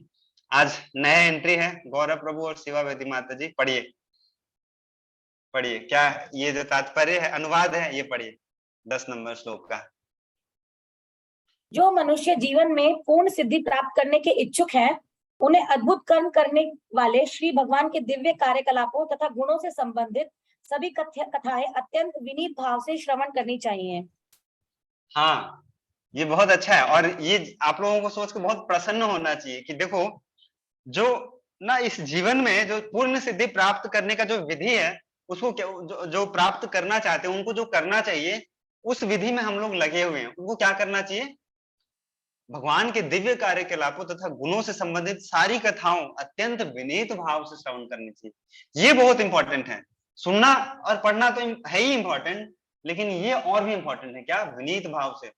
जैसे कई बार भगवत गीता हम लोग पढ़ते हैं, तो ऐसे ही मैं कनेक्शन बता रहा हूँ ना, जब आप पढ़ते हैं भगवत गीता, क्योंकि आप सबने पढ़ लिया, ऐसा हम लोग मान के चलते हैं, तो भगवत गीता में हम लोगों ने पढ़ा है क्या कि हम लोग को गुरु के पास जाना चाहिए ना, गुरु से प्रश्न पूछना चाहिए, लेकिन कैसे प्रश्न पूछना चाहिए ये इंपॉर्टेंट है। और यहाँ पे रिलेट कर सकते हैं कि भगवत गीता में जो बताया है वैसे यहाँ पे एप्लीकेशन है ना भागवतम में। तद विधि प्रणिपाते न परिप्रश्ने न सेवया उपदेक्ष्यन्ति ते ज्ञानम ज्ञानिनस् तत्वदर्शिना। गुरु के पास तो जाना है, तद विधि प्रणिपाते न परिप्रश्ने न सेवया, प्रश्न तो करना है गुरु के पास जाके, लेकिन सबसे पहले क्या है? सेवा करना है आपको। और सेवा क्यों करना है वो यहाँ पे बताया गया है। सेवा करने से क्या होता है? हमारे अंदर हार्ट में ना, हमारे हृदय में क्या होता है? ह्यूमिलिटी डेवलप होता है हमारे हृदय में। और जब हमारे अंदर में ह्यूमिलिटी डेवलप होता है ना, उसके बाद जब हम प्रश्न पूछते हैं, तो जब उसका उत्तर मिलता है ना गुरु से, तब उसको हम हृदय में धारण कर पाएंगे। ऐसे अगर आपको कोई ना प्रश्नों का उत्तर देगा ना, तो आप लोग हैं ऐसा थोड़े होता है, ये तो मैं जानता ही हूँ, हाँ यही बात बता रहे हो जो मैंने कल पढ़ा था गीता में, यही बात आप बता रहे हो जो हम रोज सुनते आ रहे हैं। लेकिन अगर आप सेवा करते हैं ना, भगवान के भक्तों का सेवा करते हैं, तब हमारे हृदय में क्या आता है? ह्यूमिलिटी डेवलप होता है, विनीत। तभी विनीत भाव से सुनना चाहिए और विनीत भाव से श्रवण करनी चाहिए। यहाँ पे ये बताया जा रहा है क्या कि सेवा भी करना चाहिए हमको, भगवान का, भगवान के भक्तों का, भगवान के भक्तों का जब सेवा करेंगे तब ना, जो अगर आपको याद हो, मैंने बताया था कि मैत्री मुनि और विदुर जी का जो संवाद आता है भागवतम में, तो मैत्री मुनि ने ना विदुर जी के बीच में जो चर्चा हुआ है, तो उसमें विदुर जी ने बहुत धन्यवाद किया मैत्री मुनि का। बोला कि मुनिवर, आपने जो ज्ञान दिया है हमको, वो ज्ञान तो है ही, लेकिन वो ज्ञान को हम विज्ञान में तब हम बदल पाएंगे, उसको अपने जीवन में हम तब उतार पाएंगे जब हम भक्तों का सेवा करेंगे। जब तक हम भक्तों का सेवा नहीं करेंगे ना, तब तक ना पोथी, क्या बोलते हैं कहावत क्या है? पोथी पढ़ पढ़ जग मुआ पंडित भया ना कोई। तो ये बात तो सत्य है ना, खाली पोथी पढ़ पढ़ के ना कुछ नहीं होने वाला है ना। वो जो कहावत है सही कहावत है, 2.5 अक्षर प्रेम का। और प्रेम का मतलब क्या है? प्रेम का मतलब ये नहीं है, कलयुग में प्रेम लस्ट को ही लोग प्रेम समझते हैं। एक भक्त नहीं बोलेंगे, नए व्यक्ति ने प्रश्न पूछा कि अच्छा प्रेम पुमार्थो महान शास्त्रों में बताया गया है, सच है क्या? प्रेम सच में महान है? प्रेम से ऊपर कुछ है ही नहीं? मैं बोला नहीं। तो वो कह रहा था व्यक्ति की प्रेम करना मेरे को तो नहीं लगता है कि सबसे टॉप मोस्ट चीज है। मैं अपना आर्ग्यूमेंट दिया, प्रेम का मतलब क्या है? प्रेम में सैक्रिफाइस होता है। जो आजकल जिसको प्रेम समझते हैं ना, वो प्रेम नहीं है। प्रेम तब आपको पता चलेगा प्रेम है जब आप कुछ कर रहे हो और उससे आपका कोई फल का आशा नहीं। लेकिन हम लोग क्या है, हम लोग ना कुछ भी करते हैं ना, तो हम लोग सोच लेते हैं अच्छा आज इसका बर्थडे है ना, विजय प्रभु का बर्थडे आने वाला है वैसे अभी जल्दी, तो विजय प्रभु को बर्थडे में मैं यही सोच के गिफ्ट दूंगा कि अगले बर्थडे में मेरे को वो क्या देने वाले हैं। अच्छा ये सोच के दूंगा कि पिछले बर्थडे में उन्होंने मेरे को क्या दिया था। उन्होंने अगर मेरे को ना गीता सुबोधनी दे के अगर काम चला लिया था, तो मैं भी भागवत प्रवाह दे के काम चला लूंगा। या उन्होंने ज्यादा से ज्यादा अगर कुछ भागवतम का प्रथम स्कंद दिया होगा, तो हम कुछ भागवत प्रवाह के साथ साथ गीता सुबोधनी में दे देंगे। तो ये कैलकुलेशन जैसे चलता है ना हमारे दिमाग में, तो ये प्रेम नहीं है हमारे हृदय में। प्रेम का मतलब क्या होता है जहाँ पे हम सोचते ही नहीं है। और भगवान से हम प्रेम करते हैं इसलिए क्या सोचते हैं, हम जो भी भक्ति कर रहे हैं अपने लिए कर रहे हो क्या आप? हम लोग अपने लिए भक्ति करते हैं क्या? कहते तो हैं हम कि हम जो भक्ति करते हैं उससे हमारा हृदय का मार्जन होता है, हमारा चित्त का शुद्धिकरण होता है, ये तो ऑटोमेटिक स्वतः ही होता है। लेकिन हम माला इसलिए नहीं कर रहे हैं कि हमारा हृदय का शुद्धिकरण हो जाए। हम माला इसलिए करते हैं, हम भगवान का कथा इसलिए पढ़ते हैं, भगवान का कथा इसलिए सुनते हैं कि भगवान का प्रसन्नता हो। मतलब परम उद्देश्य ये है हमारा। अभी हम चाहे ना दवाई के तरीके से ले रहे हैं भागवतम को, भगवत गीता को, जब तक दवाई के तरीके से ले रहे हैं तो मतलब अपना शुद्धिकरण चाहते हैं हम, लेकिन अल्टीमेट जो गोल है हमारा क्या होना चाहिए, भगवान की प्रसन्नता। अगर मान लो आप भगवान के धाम में चले भी गए तो वहां पे क्या करोगे, बैठ के माला करोगे आप? भगवान बैठे यहाँ पे कर रहे हैं हरे कृष्णा कृष्णा कृष्णा हरे हरे, वहां पे नहीं चलता है ये सब। वहां पे 7 to 8:30 भागवतम भी नहीं चलता है। वहां पे क्या चलता है, ओनली सेवा, सेवा ही सेवा करते हैं। और जब भगवान और कैसा सेवा करते हैं, अहेतु की और अप्रतिहता, बिना कोई हेतु के, मतलब बिना कोई मोटिव के, ऐसा कोई इच्छा नहीं रहता है कि रिटर्न में हमको कुछ मिलेगा। और अप्रतिहता, और अप्रतिहता का मतलब क्या होता है कि कॉन्टिन्यूअसली सेवा करना चाहते हैं। ऐसा नहीं कि प्रभु जी आज आपने कॉलिंग सेवा दिया इस वीक तो इस वीक मैं करूंगा, अगले वीक तो मैं करूंगी ही नहीं ना। एक हमको मंथ में 2 ही वीक चलेगा, 2 वीक के बाद तीसरा वीक में मेरे को गैप चाहिए। या फिर मैं आता हूँ मंदिर में ना भगवान के भोग लगाने के लिए, कुकिंग करने, राजभोग के लिए मैं भगवान का भोग बनाने आती हूँ, तो एक संडे आऊंगी भगवान, प्रभु एक संडे नहीं आऊंगी, ऐसा नहीं। कैसा सेवा, अप्रतिहता। कोई ना जो भगवान के, अगर आप खुद सोच के देखो ना, मटेरियल लेवल पे भी अगर इसको आप खींच के लाते हो ना, जिससे हमको ना थोड़ा सा भी प्रेम होता है, तो हमारे मन में उसका ही चिंतन चलता रहता है और हर समय यही चाहते हैं उसको कैसे हम प्रसन्न करें, कैसे उसको हम प्रसन्न करें।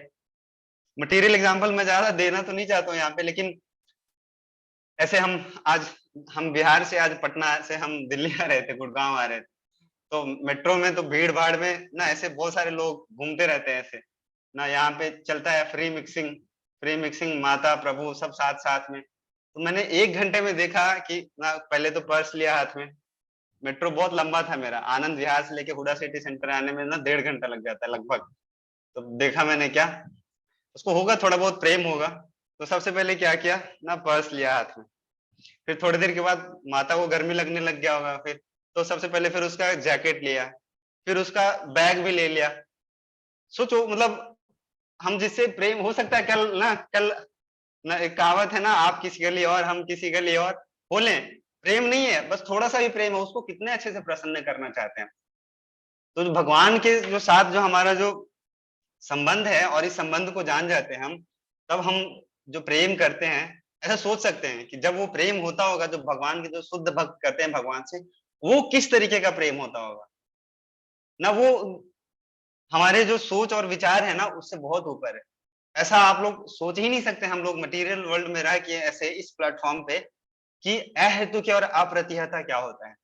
ये हम लोग ना इतना बड़ा बड़ा चीज डिस्कस कर लेते हैं ना, लेकिन उसका हम जो सार होता है, जो भाव होता है, हम नहीं पकड़ पाते। इसलिए कभी कभी लगता है क्या है कि छोटा, शास्त्र को हम बड़ा विजन से कब देख सकते हैं, जब लगेगा कि ना शास्त्रों में इतना बड़ा बात बताया गया है, इसका अर्थ समझ पाएंगे। जो अहेतु की और अप्रतिहता इतना बड़ा चीज है, इतना बड़ा शब्द है, इतना बड़ा कि इसमें ना सागर है, हम डूब जाएंगे। हम डूबेंगे तो निकल भी नहीं पाएंगे।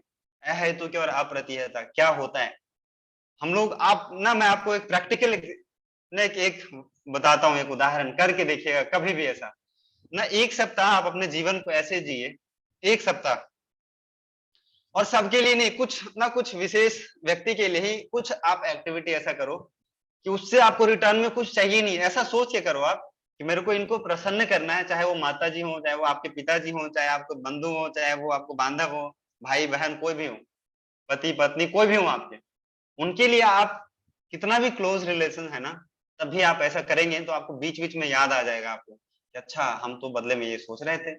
बहुत टफ है, कितना टफ है, आप प्रैक्टिस करके देखिएगा। अगले क्लास में मैं पूछूंगा आप लोगों से, आप सब ना ये जीवन में उसको उतार के देखिएगा, तब हमारा जो शास्त्र में जो चीज बताया गया है उसका हम अर्थ समझ पाएंगे कि कितना गहरा है ये अहेतु की और अप्रतिहता। आप लोग करेंगे अहेतु की और अप्रतिहता अपने जीवन में, प्रयास करिएगा। किसी एक व्यक्ति के लिए भी आप करके देखिएगा ऐसा ना, आप अनोय हो जाओगे ना कि आप रूम आप क्लीन कर रहे हो, माता जी को ऐसा करना है कि ना बहुत अच्छे से घर सफाई कर रहे हैं। कैसे घर सफाई करना है? अ हेतु के और अप्रतिहता, बिना कोई हेतु के और अप्रतिहता। आपने झाड़ू लगाया, आपने पोछा लगा दिया और प्रभु जी आए और गंदे वाले पैर पैर से उधर चल के आ गए। तब देखो माताओं का जो ब्लड प्रेशर जो ना उस समय दिखने का होता है, फिर से आप ना खून का जो गुस्सा होता है वो पी लिया, फिर से आपने याद आ गया आपको अ हेतु के और अप्रतिहता, फिर से झाड़ू लगाया, फिर से पोछा लगाया। आधे घंटे बाद फिर से प्रभु जी भूल गए और प्रभु जी टेस्ट लेना है उन समय में ना, ले लीजिए कभी कभी। अच्छा अभी चल लग रहा है ऐसा किया है तो कि प्रतिहता चल रहा है, कितना देर चलता है हम देख लेते हैं। नहीं कर पाएंगे आप। भगवान भी कई बार हम लोगों का टेस्ट लेते हैं। जब हम लोग प्रयास करते हैं अहेतु के और अप्रतिहता करने का, तो थोड़ा कुछ हद तक ना भगवान हमारा टेस्ट लेते हैं, देखते हैं कि अच्छा ना माला करने का नौटंकी कर रहा है ये, ना ये माला तो लिया हुआ सुबह सुबह 4:30 बजे जाके। देखता हूँ कि इसके हृदय में इच्छा है कि इसको ना राकेश प्रभु ने भड़काया है सुबह सुबह उठ के माला करने के लिए। भगवान टेस्ट लेंगे आपका। अगर आप भगवान के टेस्ट में फेल हो गया तब लगेगा कि अच्छा ये राकेश प्रभु के भड़कावे में आ गया ये ना। विजय प्रभु इतना मैसेज डालते हैं कि ज्वाइन कर लीजिए, प्लीज ज्वाइन, इसलिए ना विजय प्रभु के ऊपर दया खा के सुबह 6 बजे जप में आ गए। तो ये है आपका अगर जो प्रेम होगा ना, अगर सच में आप अहेतु की और अप्रतिहता का पालन करते हैं तो पता चलेगा आपको। तो हम लोग थोड़ा सा और पढ़ लेते हैं, फिर तात्पर्य भी इसका पढ़ते हैं, बहुत इंपॉर्टेंट है। हाँ, कौन पढ़ेंगे तात्पर्य? पवन प्रभु पढ़िए। हरे कृष्ण। पढ़िए। भगवान श्री कृष्ण के दिव्य कार्यकलापों, गुणों तथा नामों का विनय नियम पूर्वक श्रवण करने से मनुष्य साक्षात शाश्वत जीवन की ओर अग्रसर होता है। नियम पूर्वक श्रवण करने का अर्थ है उन्हें धीरे धीरे सही और वास्तविक रूप में जानना, और उन्हें इस तरह जानने का अर्थ है शाश्वत जीवन प्राप्त करना, जिसका उल्लेख भगवत गीता में हुआ है।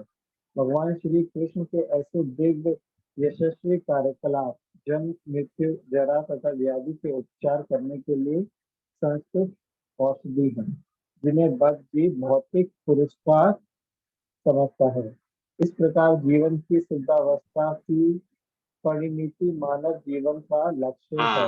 और बस तो आप सब लोग सुना, आप सब लोगों ने ध्यान पूर्वक, क्या है कि जो हम लोगों को जो मिला है, जो मानव जीवन मिला है, उसको उसमें अगर अग्रसर होना चाहते हैं भगवत भक्ति की ओर, भगवान की भक्ति की ओर, तो उसमें हमको क्या करना पड़ेगा? नियम पूर्वक श्रवण करना पड़ेगा। और नियम पूर्वक श्रवण करने का अर्थ क्या है? बहुत इंपॉर्टेंट है। नियम पूर्वक श्रवण करने का अर्थ क्या है? उसको सिस्टमेटिकली, धीरे धीरे, ऐसे नहीं कि आज हम ना प्रथम स्कंद पढ़ रहे हैं, कल होके सीधा 10वें पे चले गए, परसों सीधा 5वां पढ़ लिया, अगले दिन सीधा ना नेक्टर ऑफ इंस्ट्रक्शन पढ़ लिया, उसके अगले दिन भक्ति रसामृत सिंधु पढ़ लिया, फिर उसके अगले दिन कपिल मुनि का शिक्षा, कभी कुंती महारानी का शिक्षा, जो मन कर रहा है वो कर रहा है। तो ये नियम पूर्वक श्रवण और नियम पूर्वक ना ये अध्ययन नहीं होता है। नियम पूर्वक का मतलब क्या होता है? सिस्टमेटिक पढ़ना। और उसमें भी ऐसा भी नहीं कि आज विजय प्रभु की क्लास में छलांग लगा लिया, कल फलाने वाले प्रभु जी की क्लास में छलांग लगा लिया, परसों ढिमकाने वाले प्रभु जी की क्लास में लगा लिया ना। सिस्टमेटिकली और बहुत अच्छे से ना, अगर आप पढ़ते हो, अगर आप श्रवण करते हैं, तब आप भगवान का जो ये जो बता रहे हैं यहाँ पे क्या, कि ये जो विधि है, इसमें अग्रसर ना मनुष्य शाश्वत जीवन की ओर। शाश्वत जीवन का मतलब क्या है? इटर्नल लाइफ ना। जब हम भगवान का प्रेम प्राप्त करने की ओर इस तरीके से हम आगे बढ़ सकते हैं, तो ये बहुत इंपॉर्टेंट है। बहुत सारे भक्त हैं आप में से, बहुत सारे अच्छे भक्त हैं जो बहुत ना खुद से भी पढ़ते हैं। खुद से भी पढ़ना चाहिए, और इधर उधर से अगर आपको पढ़ना भी है ना, तो आपको पहले पूछना चाहिए भक्तों से कि ना अभी क्लास में तो प्रथम स्कंद चल रहा है, मेरा मन कर रहा है प्रभु जी कि मैं ना भक्ति रसामृत सिंधु पढ़ने का, ना मेरा मन कर रहा है उपदेशामृत पढ़ने का, मैं पढ़ सकता हूँ क्या? तो बता देंगे आपको विजय प्रभु कि अच्छा वो पढ़ना है आपको, तो उसमें से इतना ही पढ़ना चाहिए। 10वां स्कंद पढ़ना स्टार्ट कर दिया आपने ना, भी हमारे हृदय में काम, क्रोध, लोभ, मोह सब खत्म हुआ ही नहीं है, उसमें भगवान की रासलीला वाले अध्याय हम खोल गया सीधा, तो डाउट आ जाएगा आपको भक्ति के ऊपर सीधा। अच्छा, भगवान के बारे में बाहर जब हम भक्ति में नहीं आए थे, तो जो बाहर के लोग कहते थे वो सच कहते थे कि तुम्हारा भगवान देखो, भगवान तो तुम्हारा एक नंबर का ऐसा है। आपको लगेगा ऐसा पढ़ के, इसलिए हम नहीं पढ़ते ऐसे बिना अपने जो हमारे जो गाइड होते हैं, जो हमारे जो मार्गदर्शक होते हैं, उनके बिना, आज्ञा के बिना हम नहीं पढ़ते हैं। अगर ऐसा कुछ पढ़ना है, कुछ श्रवण भी करना है ना, तो हमको आज्ञा लेके करना चाहिए श्रवण। इससे क्या होगा कि आपको ना भक्ति में जो पता होता है, कोई दवाई हमको क्या पता लगता है ना कि भक्ति क्या है ना, बहुत ये क्या है, जैसे दाल भात का निवाला, ऐसे ना लगाया, ऐसे ऐसे किया और सीधा मुंह में डाल लिए, पेट में जाके क्या होना है, हजम ही होना है उसमें। जितना कार्बोहाइड्रेट होगा, जितना उसमें प्रोटीन होगा दाल में, सब मिल ही जाएगा। लेकिन अगर जब आप दवाई खाते हो तो डॉक्टर से प्रिस्क्रिप्शन लेते हैं कि नहीं, पूछते हैं कि नहीं दवाई के बारे में, कि अच्छा ये वाला दवाई हमको खाना चाहिए कि नहीं खाना चाहिए, अच्छा ये सिम्टम्स है अभी हमारे अंदर, आपने ये दवाई बताया है, आपने जो लिखा है फुल कोर्स, उसमें ये चीज आता है, ये दवाई है, इससे ठीक नहीं हो रहा है, मेरे को लगता है कि अभी ना कुछ और बुखार का दवाई लेना पड़ेगा। तो खुद से नहीं लेते, हम पूछते हैं ऐसे। इसी तरीके से ऐसे ही भक्ति भी ऐसा नहीं है ना, दाल भात का ना निवाला नहीं है कि हम सीधा ऐसे गोल बनाए, गोली बनाए, कंठ का हमको शेप पता ही है कि उतना बड़ा गोल बना के डाला और सीधा अंदर चला गया ना। हम जब पढ़ते थे स्कूल में ना, तो कुछ बच्चे होते थे उनको याद नहीं होता था, तो हमारे एक टीचर थे, तो वो कहते थे ना, आप एक काम करो, आपका जो ये गला है ना, आप गले का नाप दे दो, मैं ये जो बुक है उसका गोली बनाऊंगा उसी डायमीटर के हिसाब से, और सीधा आप मुंह खोलना, मैं ऐसे फेंकूंगा और सीधा आपके पेट में चला जाएगा। वैसे ही भागवतम का हम निवाला बनाएंगे और सीधा एकदम डालेंगे, अंदर चला जाएगा। ऐसा नहीं होता, इतना सरल नहीं है भक्ति। तो इसलिए ना यहाँ पे जो नियम पूर्वक जो बताया गया है बहुत इंपॉर्टेंट है। और ये चीज हम सबको, जैसे आगे बढ़ते जाते हैं भक्ति में, तो कई बार ना भक्तों का छूट जाता है ये सब ना, अपने मन से करने लगते हैं कई बार भक्त। तो उसमें क्या होता है ना तो सिंसियरिटी आएगा आपके अंदर, और भगवान भी, जैसे ये हम पढ़ते हैं ना क्या, कि गुरु की कृपा से भगवान मिलते हैं, भगवान की कृपा से गुरु मिलते हैं और गुरु की कृपा से भगवान मिलते हैं, तो आपको गुरु ही नहीं मिलेगी। कई बार ये कॉन्ट्रडिक्टरी लगता है, ऑपोजिट सेंस में सही नहीं है, दोनों एक ही तरीके से सही है। जैसे वाइसा वर्सा बोलते हैं ना, ये इसमें नहीं एप्लीकेबल है। भगवान की कृपा से गुरु मिलते हैं पहले, फिर गुरु की कृपा से भगवान मिलते हैं। ऐसा नहीं है कि गुरु की कृपा से भगवान मिल जाएंगे, तो भगवान मिल ही गए तो भगवान की कृपा से गुरु लेके हम करेंगे क्या। ऐसे उल्टा सही है कि भगवान की कृपा से गुरु मिलते हैं, और गुरु आपको तब तक नहीं मिलेंगे जब तक आपका ना, आपके अंदर भगवान वो सिंसियरिटी नहीं देखेंगे।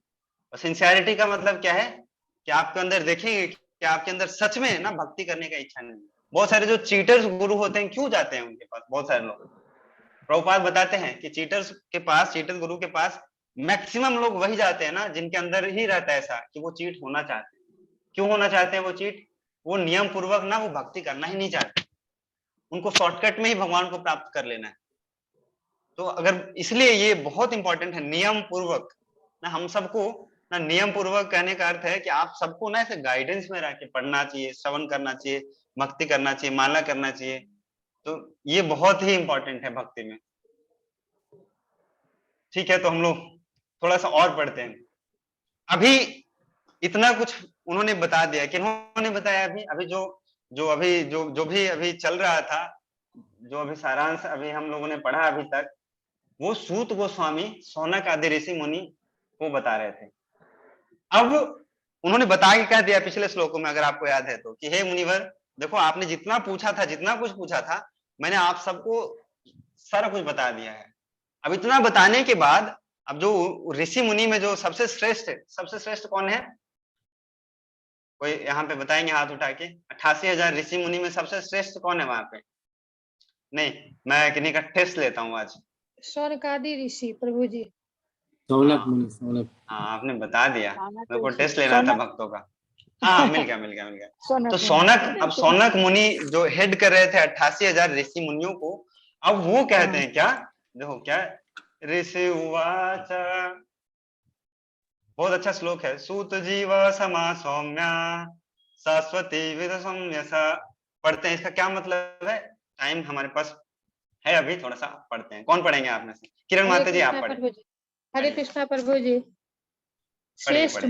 श्रेष्ठ मुनियों ने कहा, हे सौम्य सूत गोस्वामी, आप अनेक वर्षों तक जिए तथा शाश्वत यश प्राप्त करें, क्योंकि आप भगवान श्री कृष्ण के कार्यकलापों के विषय में उत्तम ढंग से बता रहे हैं। हम जैसे मर्द प्राणियों के लिए यह अमृत के समान है। नीचे का भी पढ़े, पढ़िएगा। पहले थोड़ा सा मैं टिप्पणी कर देता हूँ। तो तो ऐसे आप सबको भी हमको आशीर्वाद देना चाहिए, मेरे को और विजय प्रभु को ना। आप सब देंगे आशीर्वाद? हाथ ऐसे करिए, ऐसे आशीर्वाद दीजिए सब, विजय प्रभु को और हमको। ऐसे इतने अच्छे से नहीं, लेकिन टूटे फूटे तो हम लोग भगवान का कथा आप लोगों को सुना ही रहे हैं। तो आप सबका आशीर्वाद पाके और भी आगे तक हम सब आपको भगवान का कथा ऐसे सुनाते रहेंगे, पढ़ते रहेंगे। ऐसे ही आप लोग ऐसे करके आशीर्वाद बनाए रखिएगा हमारे ऊपर। तो ये ना क्यों आशीर्वाद दे रहे हैं, मैं आपको अगर बताऊं, जनरली क्या होता है ना, श्रोता जो लोग होते हैं वो वक्ता को आशीर्वाद नहीं देते जनरली, जहां तक हमने अभी तक पढ़ा है, सुना है। लेकिन यहाँ पे केस क्या है, जो सौनक मुनि है वो कोई साधारण ऋषि मुनि नहीं है। सौनक मुनि बहुत बहुत बड़े पंडित हैं, बहुत बड़े ज्ञानी हैं वो।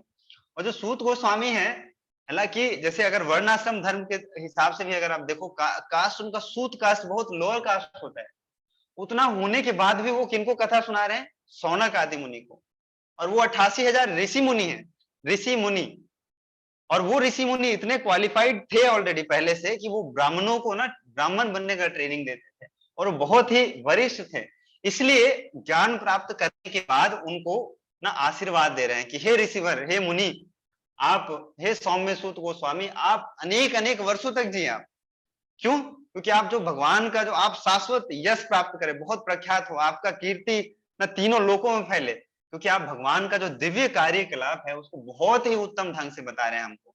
और जो हमारे जैसे जो मर्त्य लोग हैं यहाँ पे, जनरली क्या होता है, जनरली वो है नहीं वो, लेकिन क्या होता है, उन्होंने क्योंकि ज्ञान प्राप्त किया है सूत गोस्वामी से, तो बहुत ही विनम्रता पूर्वक उनको ना गुणगान कर रहे हैं, अपने आप को ना ऐसे बोल रहे हैं कि हमारे जैसे जो लोग मर्त्य प्राणी हैं उनके लिए यह अमृत का समान है।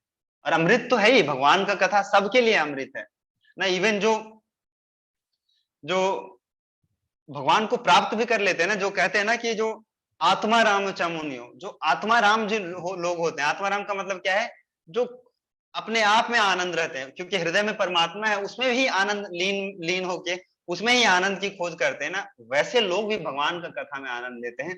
तो हमारे जैसे जो मर्त्य लोग के जो प्राणी हैं उनके लिए क्या ही कहना। और देखो फिर से यहाँ पे भगवत गीता और भागवतम का बहुत अच्छा कनेक्शन है। तात्पर्य ने, प्रभुपाद ने लिखा है कि जब हम परमेश्वर के दिव्य गुणों तथा कार्यकलापों के विषय में सुनते हैं तो हमें सदा भगवत गीता में 4थे अध्याय के 9वें श्लोक में भगवान ने खुद अपने संबंध में जो कुछ कहा है उसका स्मरण करना चाहिए।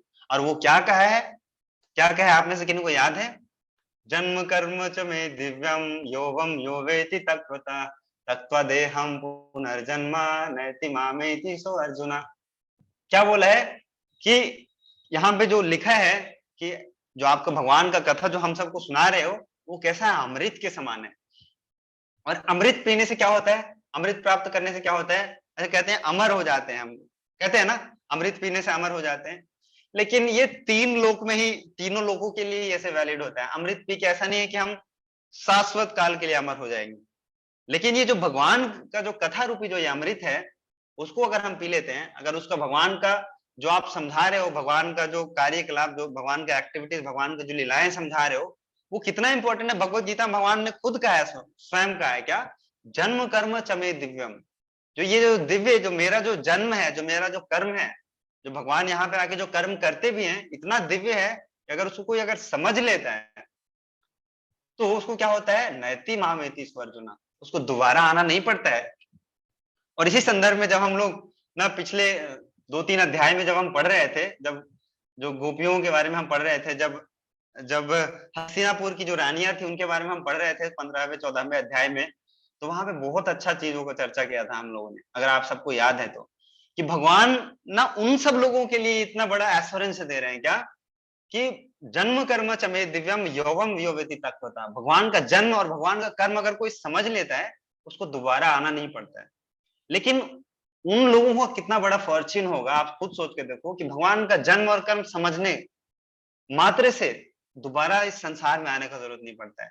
उन लोगों का जो भगवान का जन्म कर्म समझना तो छोड़ दो, भगवान के संग ही रहे, भगवान के संग खेले, भगवान के संग कूदे, भगवान के संग सोए, भगवान के संग खाए पिए, तो उन लोगों को कितना बड़ा सौभाग्यशाली होंगे वो लोग ना। इसलिए हम लोग जब कहते हैं क्या, कि जो गोप हैं, जो गोपियां हैं, जो भगवान के जो सखा हैं, कितने बड़े भक्त हैं, तो लोगों को लगता है कौन सा बड़ा बात है इसमें। ये इसीलिए देखो भगवान अपने भक्तों के बारे में ज्यादा बताया नहीं उन्होंने बोला है क्या कि कोई भी अगर समझ लेता है जन्म और कर्म तो उसको दोबारा नहीं आना पड़ता है। तो ऐसे भक्त इसीलिए वो लोग बहुत महान है, समझ तो गए ही हैं वो, और उनको इतना बड़ा सौभाग्य प्राप्त हुआ है कि भगवान के साथ में रहते हैं, भगवान के साथ में खेलते हैं, भगवान के साथ गाय चराते हैं, भगवान के साथ ना सारा बदमाशी भी भगवान के साथ ही करते हैं। तो वो बहुत बड़ा सौभाग्य है ये एक्चुअली में, तो इसलिए वो लोग बहुत महान है ना। तो और पढ़ते हैं थोड़ा सा हम लोग। जैसा कि भगवत गीता में कहा गया है, ऐसे कार्य दिव्यम कहलाते हैं। इसका अर्थ यह हुआ कि वे सामान्य जीवों की भांति भौतिक शक्ति के वश में रहकर कार्य नहीं करते और जन्म नहीं लेते हैं, ना ही उनका शरीर सामान्य जीवों के शरीर की भांति भौतिक होता है, ना ही परिवर्तनशील। तो ना भगवत गीता में जब हम पढ़ रहे थे सारा चीज अभी आपको रिकॉल होगा, सारा कुछ भगवत गीता में ना जब पढ़ते हैं तो भगवान अपना ऐश्वर्य बताते हैं 10वें अध्याय में कि देखो ना, जो आपको ज्ञान प्राप्त हो रहा है वो हमारे से आता है, जो आपके पास बुद्धि आ रहा है वो हमारे से आ रहा है, जो ना पर्वतों में मैं ये हूँ, जब एपुलेंस बताते हैं भगवान, और बताते हैं भगवान के बारे में कि जब भगवान आते भी है इस संसार में तो वो प्रकृति के 3 गुण में नहीं रहते हैं। कई सारे लोग मायावादी, जनरली मायावादी जो लोग होते हैं उनका कहना क्या होता है कि जब भगवान इस संसार में आते हैं तो वो भी माया के अधीन हो जाते हैं ना, वो भी प्रकृति के 3 गुण में बंध जाते हैं, और उनको भी जो वर्णाश्रम धर्म है उसमें उनको बंधना पड़ जाता है। लेकिन ऐसा होता नहीं है, वो खुद से ऐसे स्वेच्छा से ऐसे चूज करते हैं। भगवान जो कुछ भी कार्य करते हैं, जो भी कुछ कर्म करते हैं, वो क्या होता है, दिव्य होता है। इस भौतिक धरातल के ऊपर जो अप्लाई होता है रूल्स रेगुलेशन, वो नहीं होता है। जैसे बहुत अच्छा उदाहरण देते हैं, जैसे ना एक जेल है, आप लोग ध्यान पूर्वक सुन रहे हैं, आप सब लोग, बहुत सारे भक्तों का वीडियो ऑफ होता जा रहा है, सब लोग सो रहे हैं ऐसा, तो फिर मैं कथा करूं, अभी एक बढ़िया सा कथा सुनाऊं आप सब लोगों को। तो सुन रहे हैं आप सब लोग ना, एक बहुत अच्छा उदाहरण आता है। प्रभु जी इंटरेस्ट आ रहा है, बहुत हाँ, सुन रहे हैं, सुन रहे हैं। ठीक है, वीडियो ऑन है प्रभु जी। तो जैसे ना एक जेल होता है, मैं ये उदाहरण दे रहा हूँ कि भगवान कैसे जब इस संसार में आते हैं तो भगवान प्रकृति के 3 गुण में बंधते नहीं है। एक जेल है ना, और जेल में मान लो कैदी भी रह रहे हैं, कैदी भी रहता है वहां पे, जेलर भी वहां पे रहता है। तो क्या जो कैदी के ऊपर जो रूल्स रेगुलेशन अप्लाई होता है वो जेलर के ऊपर होता है? नहीं होता है। जेलर अपने घर में रह सकता है आराम से, लेकिन वो चूज करता है जाने के लिए वहां पे, हम वहां पे जाते हैं, हालचाल देखते हैं, और कैदी के ऊपर रूल्स रेगुलेशन अप्लाई होता है। तो वैसे ही जैसे जेल में दोनों लोग हैं, वहां पे कैदी भी है और जेलर भी है, लेकिन दोनों के ऊपर सेम रूल अप्लाई नहीं होता है। ऐसे ही यहाँ पे जब प्रकृति के ना जो ये जो भौतिक संसार है, यहाँ पे जीव आते हैं हमारे जैसे, तो हमारे ऊपर तो प्रकृति के 3 गुण ना लागू होते हैं, लेकिन भगवान जब आते हैं यहाँ पे तो उनके ऊपर लागू नहीं होता है ये। और ये उदाहरण जो जेल वाला और जेलर वाला और जो कैदी वाला आप लोग याद रखिएगा तो आपको समझ आ जाएगा। और भगवान जो भी कुछ एक्टिविटी करते हैं यहाँ पे ना, वो दिव्य होता है। और जो हमारा जो शरीर है ना, वो परिवर्तनशील है, हमारा शरीर, और भगवान का शरीर परिवर्तनशील नहीं है ना। पढ़ा है भगवत गीता में 2 अध्याय के 13 नंबर श्लोक, देहिनो यस्मिन् यथा देहे कौमारम यौवनम जरा तथा देहांतर प्राप्ते धीरस्तत्र न मुह्यते। क्या है, हमारा जो शरीर है वो क्या होता है, चेंज होता है।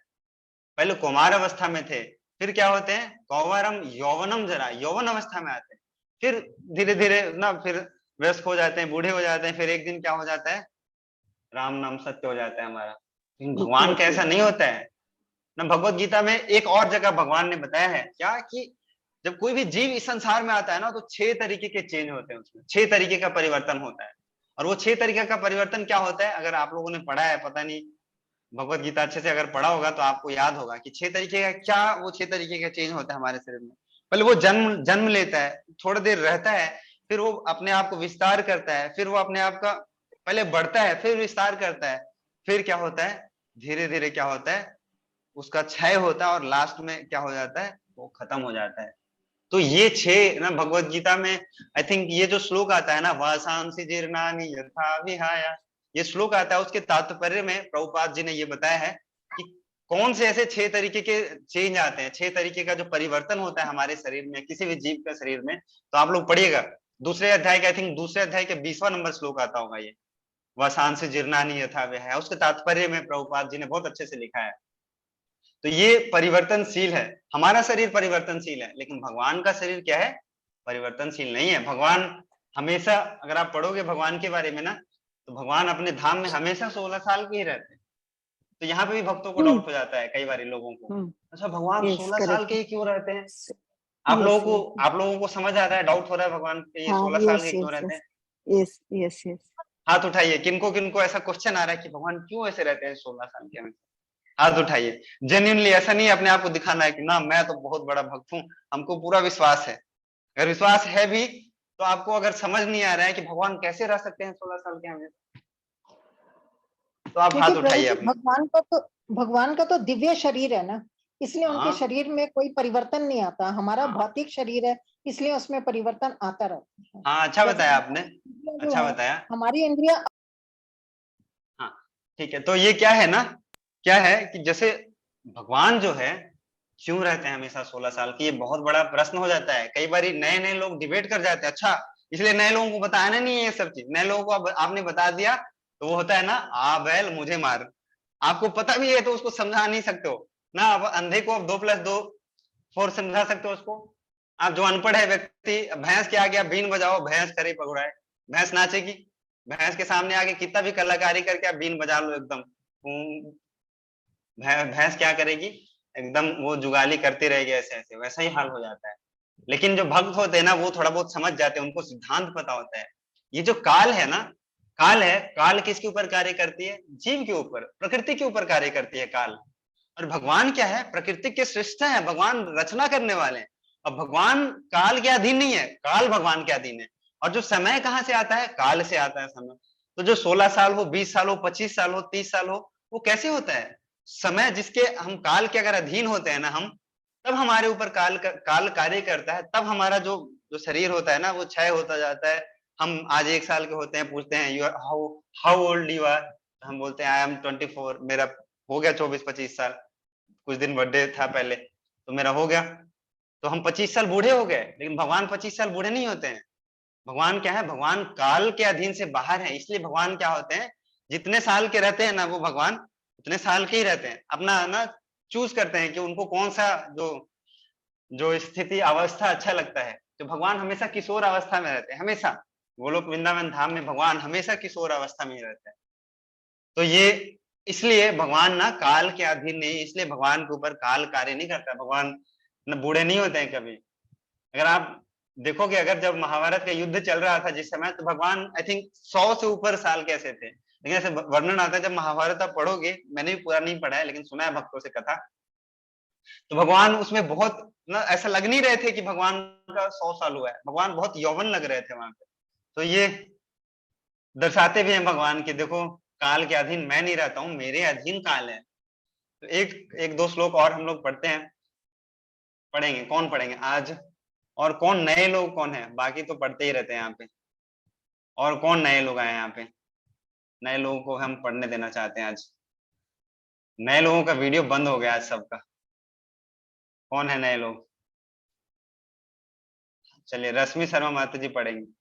नए लोग तो नहीं हो, आप तो बहुत पुराने हो, फिर भी आपको दे देते हैं पढ़ने के लिए। पढ़िए माता जी।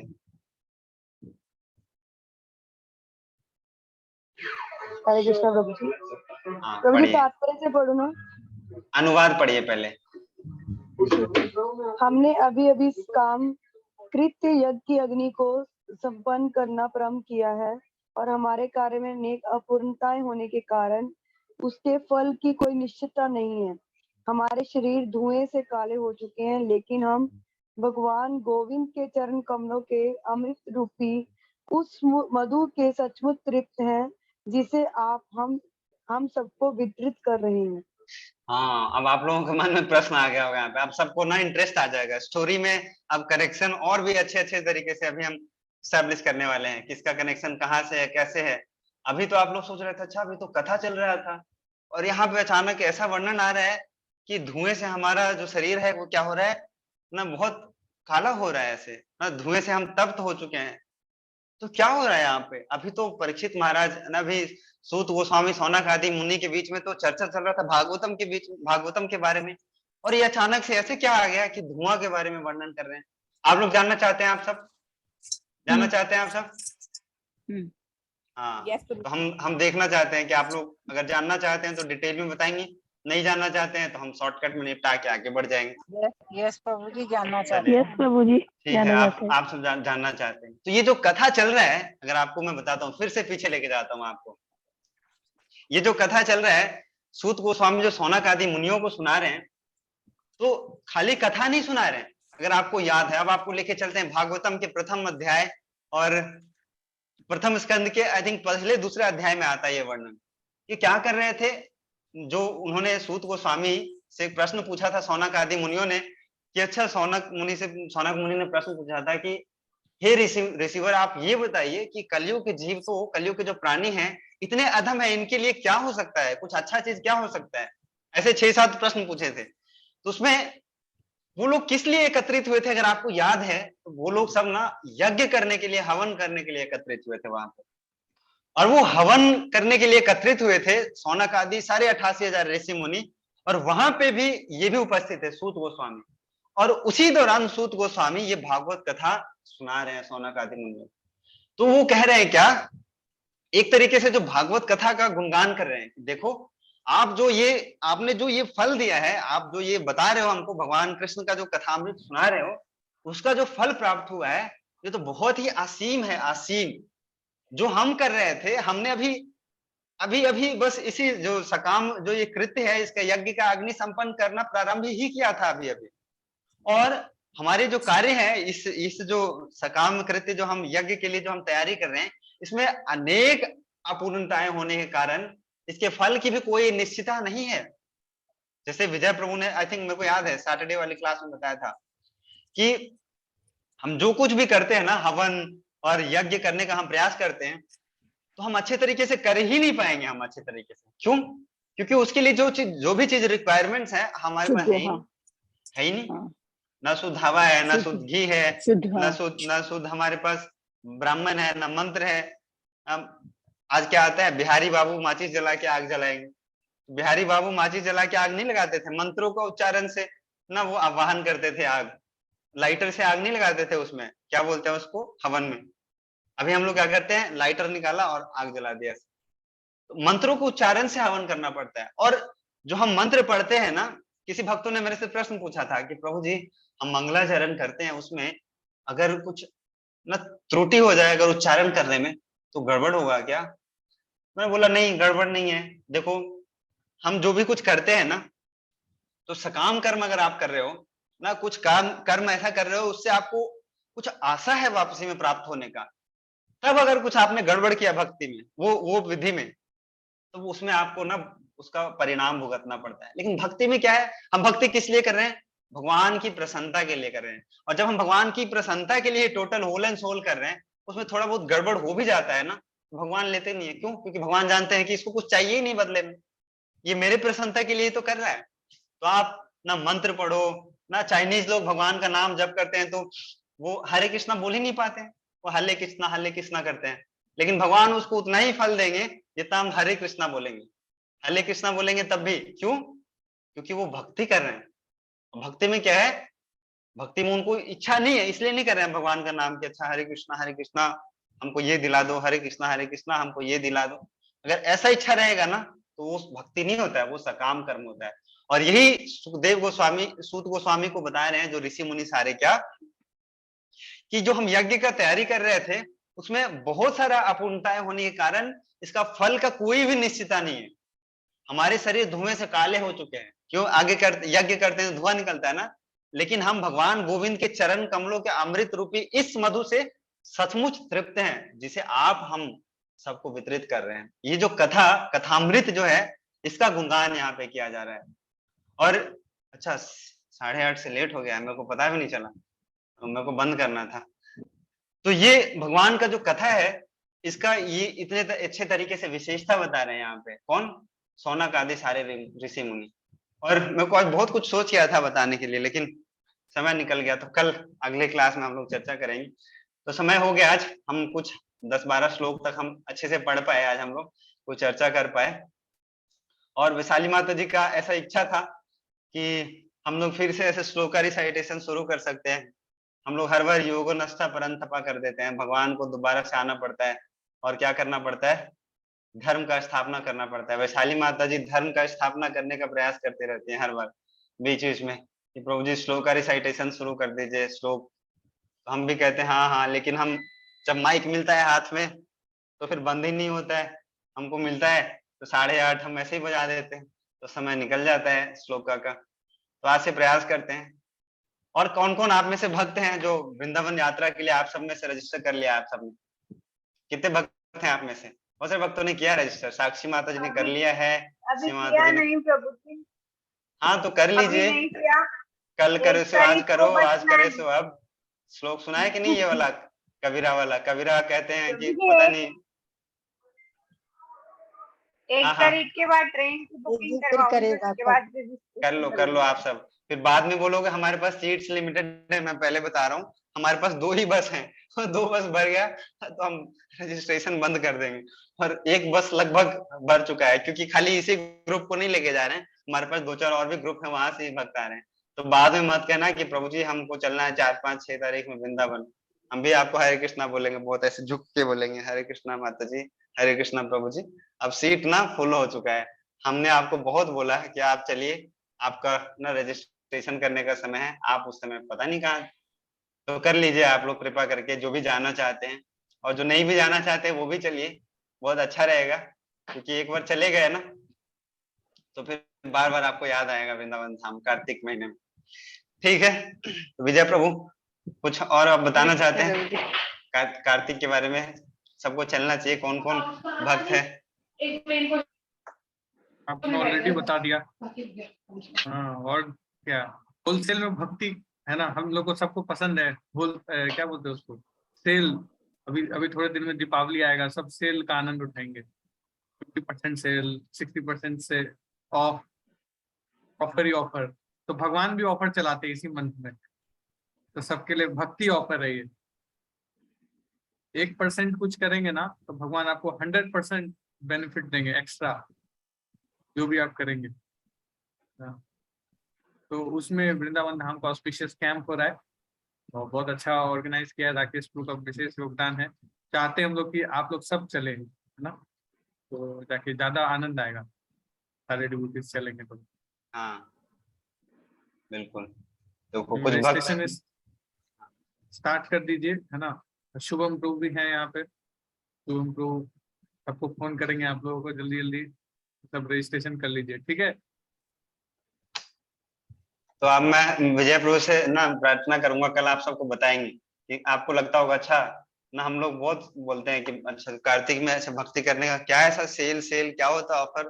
कार्तिक में सच में ना भगवान का जो भक्ति है उसका क्या महिमा है, और वृंदावन धाम जाने का विजय प्रभु बताएंगे आप सब लोगों को कल थोड़ा सा। तो आप सब लोग हो सकता है ना सोए हुए लोग थोड़ा सा जाग पाएंगे आप सब लोग और आएंगे वृंदावन धाम में।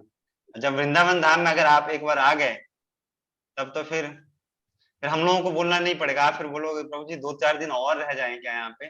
पिछली बार कुछ भक्त कह रहे थे ऐसा कि अच्छा हम 2-4 दिन और रह सकते हैं क्या प्रभु जी यहाँ पे? मैं बोला नहीं ज्यादा नहीं रहना यहाँ पे, 3 दिन ही आओ, लेकिन आओ हर साल आओ यहाँ पे। और हम लोग हर साल लगभग 2 यात्रा तो करते ही हैं, अभी भी करते हैं, फिर गर्मियों के टाइम पे भी करते हैं, अप्रैल के टाइम पे। तो आइए अभी कार्तिक में चलते हैं साथ में, वृंदावन में हम लोग मनाते हैं इस बार कार्तिक, और दीपदान करेंगे वहां पे जमुना जी के तट पे, वंशी वट पे। और आपको क्या क्या बताएं, अभी फिर कुछ बचा देते हैं वृंदावन धाम में भी सुनाने के लिए। तो श्लोक आज हम लोग थोड़ा सा पढ़ लेते हैं, हमारा बहुत सारे नए भक्त हैं यहाँ पे, तो हम लोग हर सप्ताह एक श्लोक ऐसे पढ़ते हैं उसको, और उसको होमवर्क देते हैं आप सबको याद करके आने के लिए, और अगली क्लास में सुनते भी हैं आप सबसे। तो पिछले क्लास में हम लोगों ने यही वाला श्लोक दिया था आपको, वसांसी जीर्णानि यथा विहाय। अगला श्लोक कौन सा है? वैशाली माता जी हैं यहाँ पे, शेयर करेंगे? अच्छा उनको राइट देना पड़ेगा, शेयर कर दीजिए सारे भक्तों को। वैशाली माता जी अच्छे से प्रिपेयर करके लाती हैं श्लोक का और अनुवाद आप सबके साथ, और बहुत अच्छे से फोटो वोटो लगा के भगवान का, तो आप लोग उसका फायदा उठाइए। नेक्स्ट है 2.23। हाँ नैनम छिन्नति शस्त्राणि। आपका तो रिवीजन हो रहा है जी। करिए शेयर वैशाली माता जी। अच्छा ढूंढ रहे होंगे अभी। एक मिनट। हाँ हाँ ढूंढ लो प्रेशर में नहीं आना है। और किन्हीं का कोई प्रश्न है? साक्षी माता जी आपका प्रश्न है, हाथ उठाया या पढ़ना चाहते थे, आपका इच्छा पूरा नहीं हो पाया? अच्छा प्रश्न नहीं है, ठीक है प्रभु जी कोई मेरा बात एक छोटा सा प्रश्न है। प्रभु जी हाँ। मेरा एक छोटा सा प्रश्न है। हाँ बताइए जो कि- छोटा सा प्रश्न। प्रभु जी पिछली क्लास में जो हमारा क्वेश्चन बैंक था उसमें लास्ट क्वेश्चन था नीचे से नारायण परायण कौन है। तो अच्छा। नारायण परायण तो बात समझ आ गई है, लेकिन नीचे ये जो वर्ड लगा हुआ था ना ये नहीं समझ आया कि क्या नीचे लगा से हुआ था? नारायण परायण कौन है।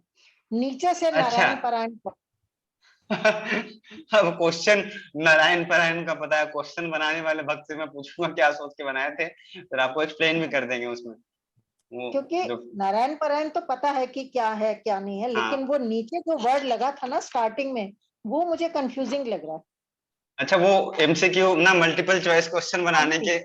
आशा से हाँ उन्होंने जी। कुछ लगाया होगा, मैं पूछ के ग्रुप पे डाल दूंगा। तो मेरा स्पॉटलाइट हटा दो विजय प्रभु, आप पढ़ेंगे श्लोक रिसाइट कराइए भक्तों को। विजय प्रभु कहाँ गए? हाँ कराइए रिसाइट भक्तों को।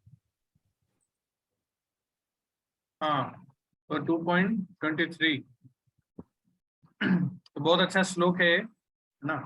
तो आप लोग पीछे पीछे से रिसाइट कर सकते हैं अपना म्यूट रख के ही, है ना। बाद में recite आपको कर सकते माइक हैं। खोल के पढ़ने के लिए देंगे। तो पूरा वीक है ना, पूरा वीक में आपको बस एक श्लोक याद करना है पूरे वीक में, ठीक है। बहुत इजी है। डेली अगर आप एक एक बार भी रिसाइट करेंगे ना तो एंड में आपको याद आ जाएगा, ठीक है ना। तो कैसे है ये? नैनम छिन्दन्ति शस्त्राणि नैनम दहति पावका न चैनम कलयन्ति अपो नाशोष्यति मारुता।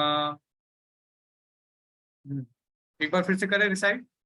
हाँ नैनम छिन्दन्ति शस्त्राणि नैनम दहति पावका न चैनम कलयन्ति अपो नाशोष्यति मारुतः।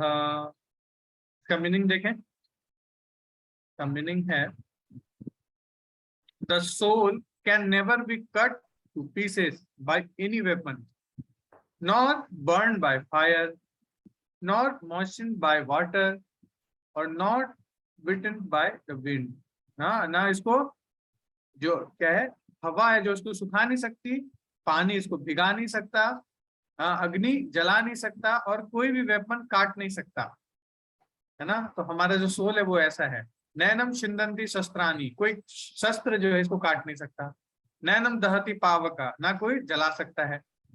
और ना चैनम कलयन्ते अपो, और क्या है? कलयन्ति, कलयन्ति मतलब पानी, पानी जो है वो उसको भिगा नहीं सकता।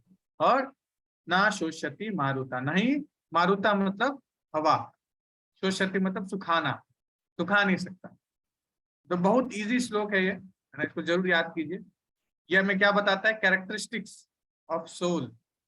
सोल कैसा है, सोल का क्या कैरेक्टरिस्टिक्स है, ठीक है। तो इसको हम लोग ग्रुप पे शेयर कर देंगे, आप लोग जरूर इसको याद कर लीजिए। आज समय कम है तो भक्तों को आज पढ़ने के लिए नहीं देते हैं, एक दो प्रश्न ले लेते हैं विजय प्रभु, क्योंकि आज ऑलरेडी 8:47 हो गए। तो एक दो भक्तों को और जो प्रश्न है, किनका किनका प्रश्न है हम ले लेते हैं एक दो।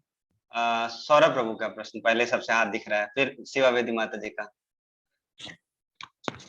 और एक चीज और मेरे को पहले बता देता हूँ, आज बहुत सारे और भक्तों का प्रश्न है। पिछले क्लास में मैंने बोला था संडे को कि ना बचे हुए भक्तों का प्रश्न जो रह गया है व्हाट्सएप पे भेज दीजिएगा। एक भक्तों का क्वेश्चन नहीं आया व्हाट्सएप, सारा सिंसियरिटी क्लास में यहीं पे प्रश्न पूछेंगे सारे, बाद में भी पूछ सकते हैं, समय का सीमा रहता है ना हमारे पास। बोलिए बोलिए सौरभ। हाँ हरे कृष्ण प्रभु जी, सुन पा रहे हैं मुझको?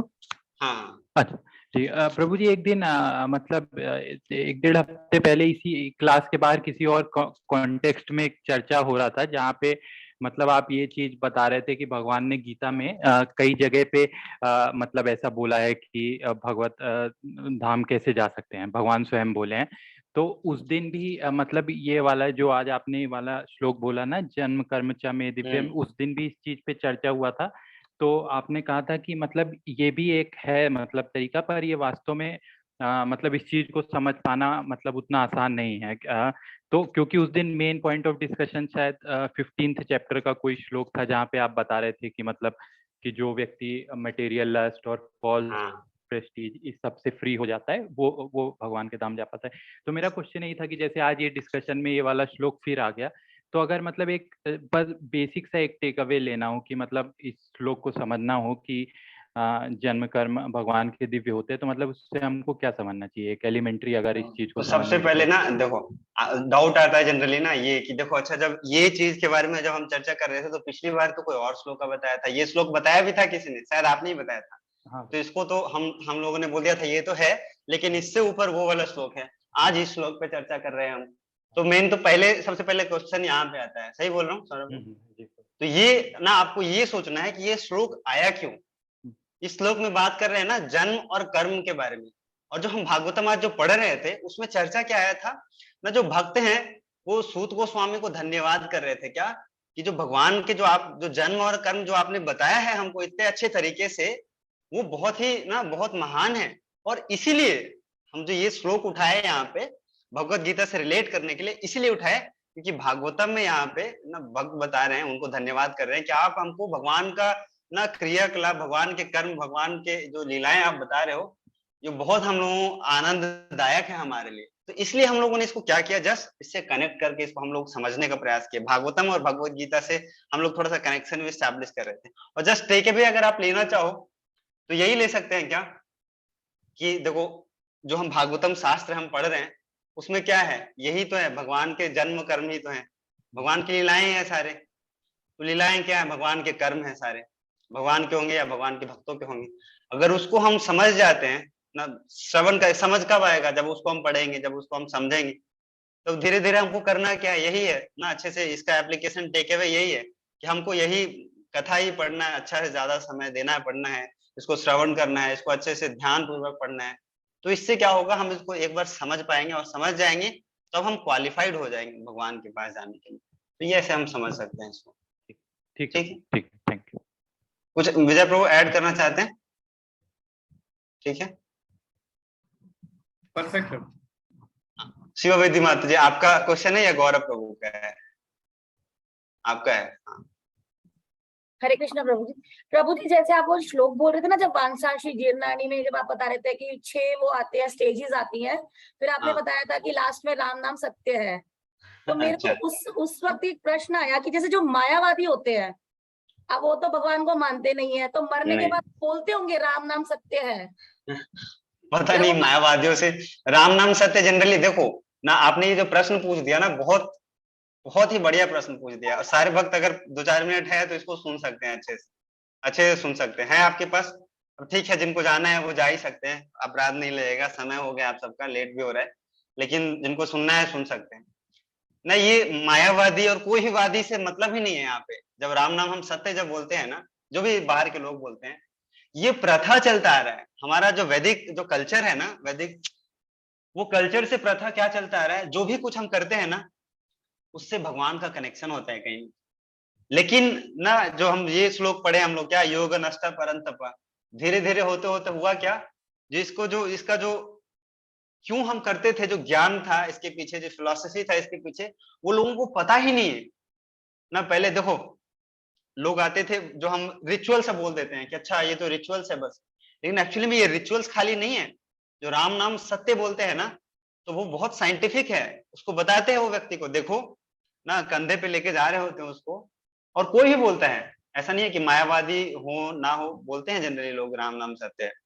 और जब बोलते हैं हम तो बताना चाहते हैं, देखो कि भगवान का नाम ही एकमात्र सत्य है, बाकी सब क्या है, बाकी सब कुछ असत्य है, बाकी सब कुछ अनित्य है, और भगवान का नाम ही ना एक मात्र ऐसा चीज है जो सत्य है। लेकिन क्या है ना, दुर्भाग्यवश इसको हम समझ नहीं पाते हैं। अगर अभी आप किसी के घर पे जाके बोल दो राम नाम सत्य है, उसके घर में जो जो कुछ हथियार होगा ना सब निकाल लेंगे आपके सामने। अरे क्या अशुभ हुआ कर रहे हो, लेकिन अशुभ नहीं है ये। अशुभ, राम नाम तो हमेशा सत्य ही है ना भैया, पहले भी सत्य था, अभी भी सत्य है, कल भी सत्य होगा। तो राम नाम सत्य बोलना अशुभ नहीं होता है। ये हम राम नाम सत्य बोल दिए अशुभ हो गया, हमारे ना घर में किसी को तुम ना भेज रहे हो भगवान के पास, अब बोल दो किसी को कि भगवान आपको याद कर लेंगे, तो भक्त लोग तो कितने प्रसन्न होते हैं, अच्छा भगवान याद कर लेंगे हमको, भगवान याद कर रहे हैं मेरे को, भगवान के पास जाना है। लेकिन भक्त लोग देखो, लेकिन हमारे कल्चर में है, वो करते हैं, क्योंकि हमारे जो कल्चर था, वैदिक जो सभ्यता थी हमारी, वो इसी तरीके से बनाया गया था। उसके हर केंद्र में भगवान थे, हर एक्टिविटी में।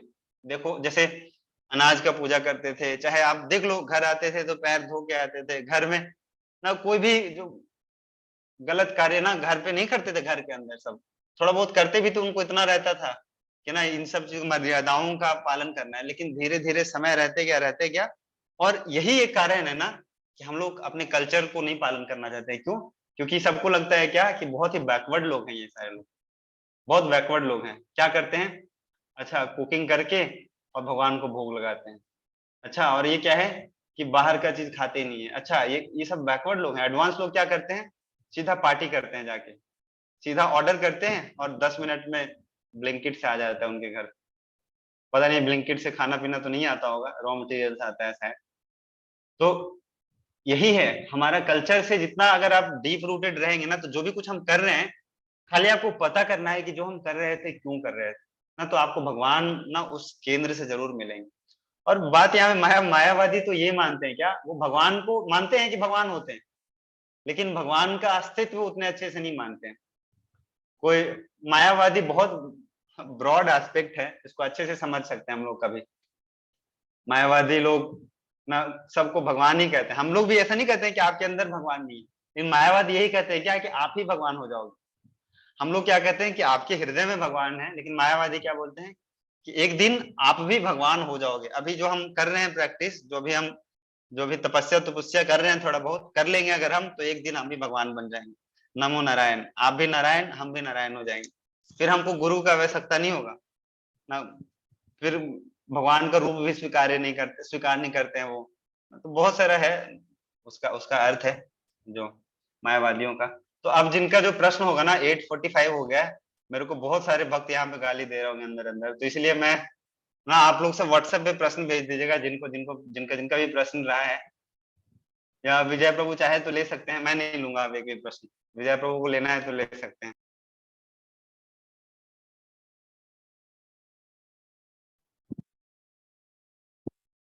ले लीजिए, 5 मिनट है, बेकार कोई प्रश्न आप ले लीजिए 1-2 प्रश्न। इनका प्रश्न है। हाँ, शिखा माता जी का है। शिखा माता जी। हरे कृष्ण प्रभु जी। अच्छा एक बात है, जब से मैंने इधर ज्वाइन किया है इस्कॉन में, तो कोई खुशी का बात होता है सब कुछ में, अगर मैं बहुत खुश हूँ तो आई राइट हरि बोल। पर हमारे बंगाली कल्चर में मैंने बचपन से ये देखा है कि जब डेड बॉडी को लेके जाते हैं तो उस टाइम जो खीर वगैरह जो छिटकाते हैं, पैसे वगैरह देते हैं, and we people call Hari बोल। तो वो क्यों बोलते हैं उस टाइम प्रभु जी?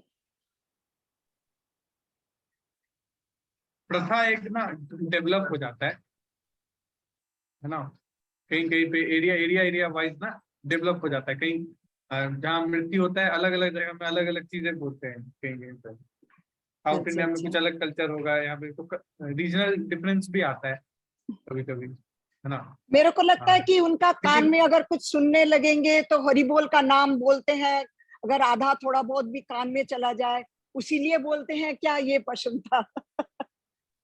सिमिलर है, राम नाम सत्य वाला ही भाव है। हाँ, कुछ नहीं होता उसके बाद, है ना। लोगों को एंड में याद आता है जब सब कुछ खत्म हो जाता है। जैसे क्या बोलते हैं, हाँ अब पछताए होत क्या, चिड़िया चुग गई खेत। चिड़िया जब चुग जाती है खेत, उसके बाद सोचते हैं तो जब उसके बाद खेत में दाने दाने भी बचे हुए हैं, तभी पहरेदारी में लग जाओ, बाद में फायदा नहीं होगा। दाने बचे हुए का मतलब क्या है, समझ जाए तो ज्यादा बेटर। अच्छा हाँ, धन्यवाद प्रभु जी, दंडवत प्रणाम। हरे कृष्णा। तो सब भक्तों का बहुत बहुत धन्यवाद, विशेष करके विजय प्रभु का अपना संग देने के लिए, और उन सब भक्तों का भी जो जिनको हम पहचान नहीं पा रहे हैं, उनका भी जिनको हम पहचान पा रहे हैं। बहुत सारे भक्तों को तो हम नहीं पहचान पा रहे इसमें से, नाम देख के भी पता नहीं उनका क्या रूप है, उनका क्या गुण है, उनकी क्या लीलाएं हैं, उनका बस नाम देख पा रहे हैं। भगवान का चार है ना, नाम रूप गुण लीला। नाम हम स्क्रीन पे देख पाते हैं, कई सारे भक्तों का तो नाम भी नहीं देख पाते हैं, नाम में कुछ और आ जाता हरे है। कृष्णा प्रभु जी। हरे कृष्णा। नाम बाकी रूप गुण लीला तो हम जब तक आपको देखेंगे नहीं, जब तक हमसे आपसे मिल नहीं पाएंगे, जब तक हम आपसे बात नहीं करेंगे, तो आपका रूप गुण लीला तो नहीं समझ पाएंगे। प्रयास में लगे हुए हैं हम लोग, थोड़ा सा और तपस्या बढ़ाएंगे हम लोग, तो सिद्धि विद्धि प्राप्त करके कि अगले क्लास में थोड़ा कम से कम दर्शन दे दोगे तो रूप तो पता चल जाएगा। फिर कुछ बात कर लोगे तो दंडवत प्रणाम, तो गुण भी हम आपके समझ पाएंगे, बात कर लोगे, और जब कभी मिलेंगे तो आपकी लीलाएं भी हम लोग देख पाएंगे, समझ पाएंगे। तो कुछ कृपा करिएगा, धीरे धीरे अलग अलग क्लास में मैं यही सोच के आता हूँ क्या बताऊंगा आज, तो भक्त लोग इंस्पायर होंगे आज वीडियो ऑन करने के लिए ना। क्या आज कौन सा शास्त्र पढ़ के आऊं भक्तों को हम बता सके कि ना कि दर्शन दीजिए अपना। तो आज मैं पता नहीं कौन सा शास्त्र पढ़ के आया था, भगवान ने अभी याद दिलाया, नाम रूप गुण लीला थोड़ा सा पढ़ लिया था। तो आप लोग कृपा करिएगा, क्योंकि भक्तों का भी नाम रूप गुण लीला समझना पड़ेगा, क्योंकि आज ही हमने पढ़ा है क्या कि भगवत भक्त बनने के लिए भगवान को और भगवान के जो भक्त हैं उनको नहीं इक्वली देखना पड़ेगा। लेकिन देख तब तो पाएंगे जब आप लोग दिखाओगे, दर्शन दोगे। दर्शन ही नहीं देते हैं आप सब, क्या कर सकते हैं। चलो हमारा प्रयास में कमी नहीं है, हम कह देते हैं आप सबको, बाकी आपके ऊपर है करना ना करना।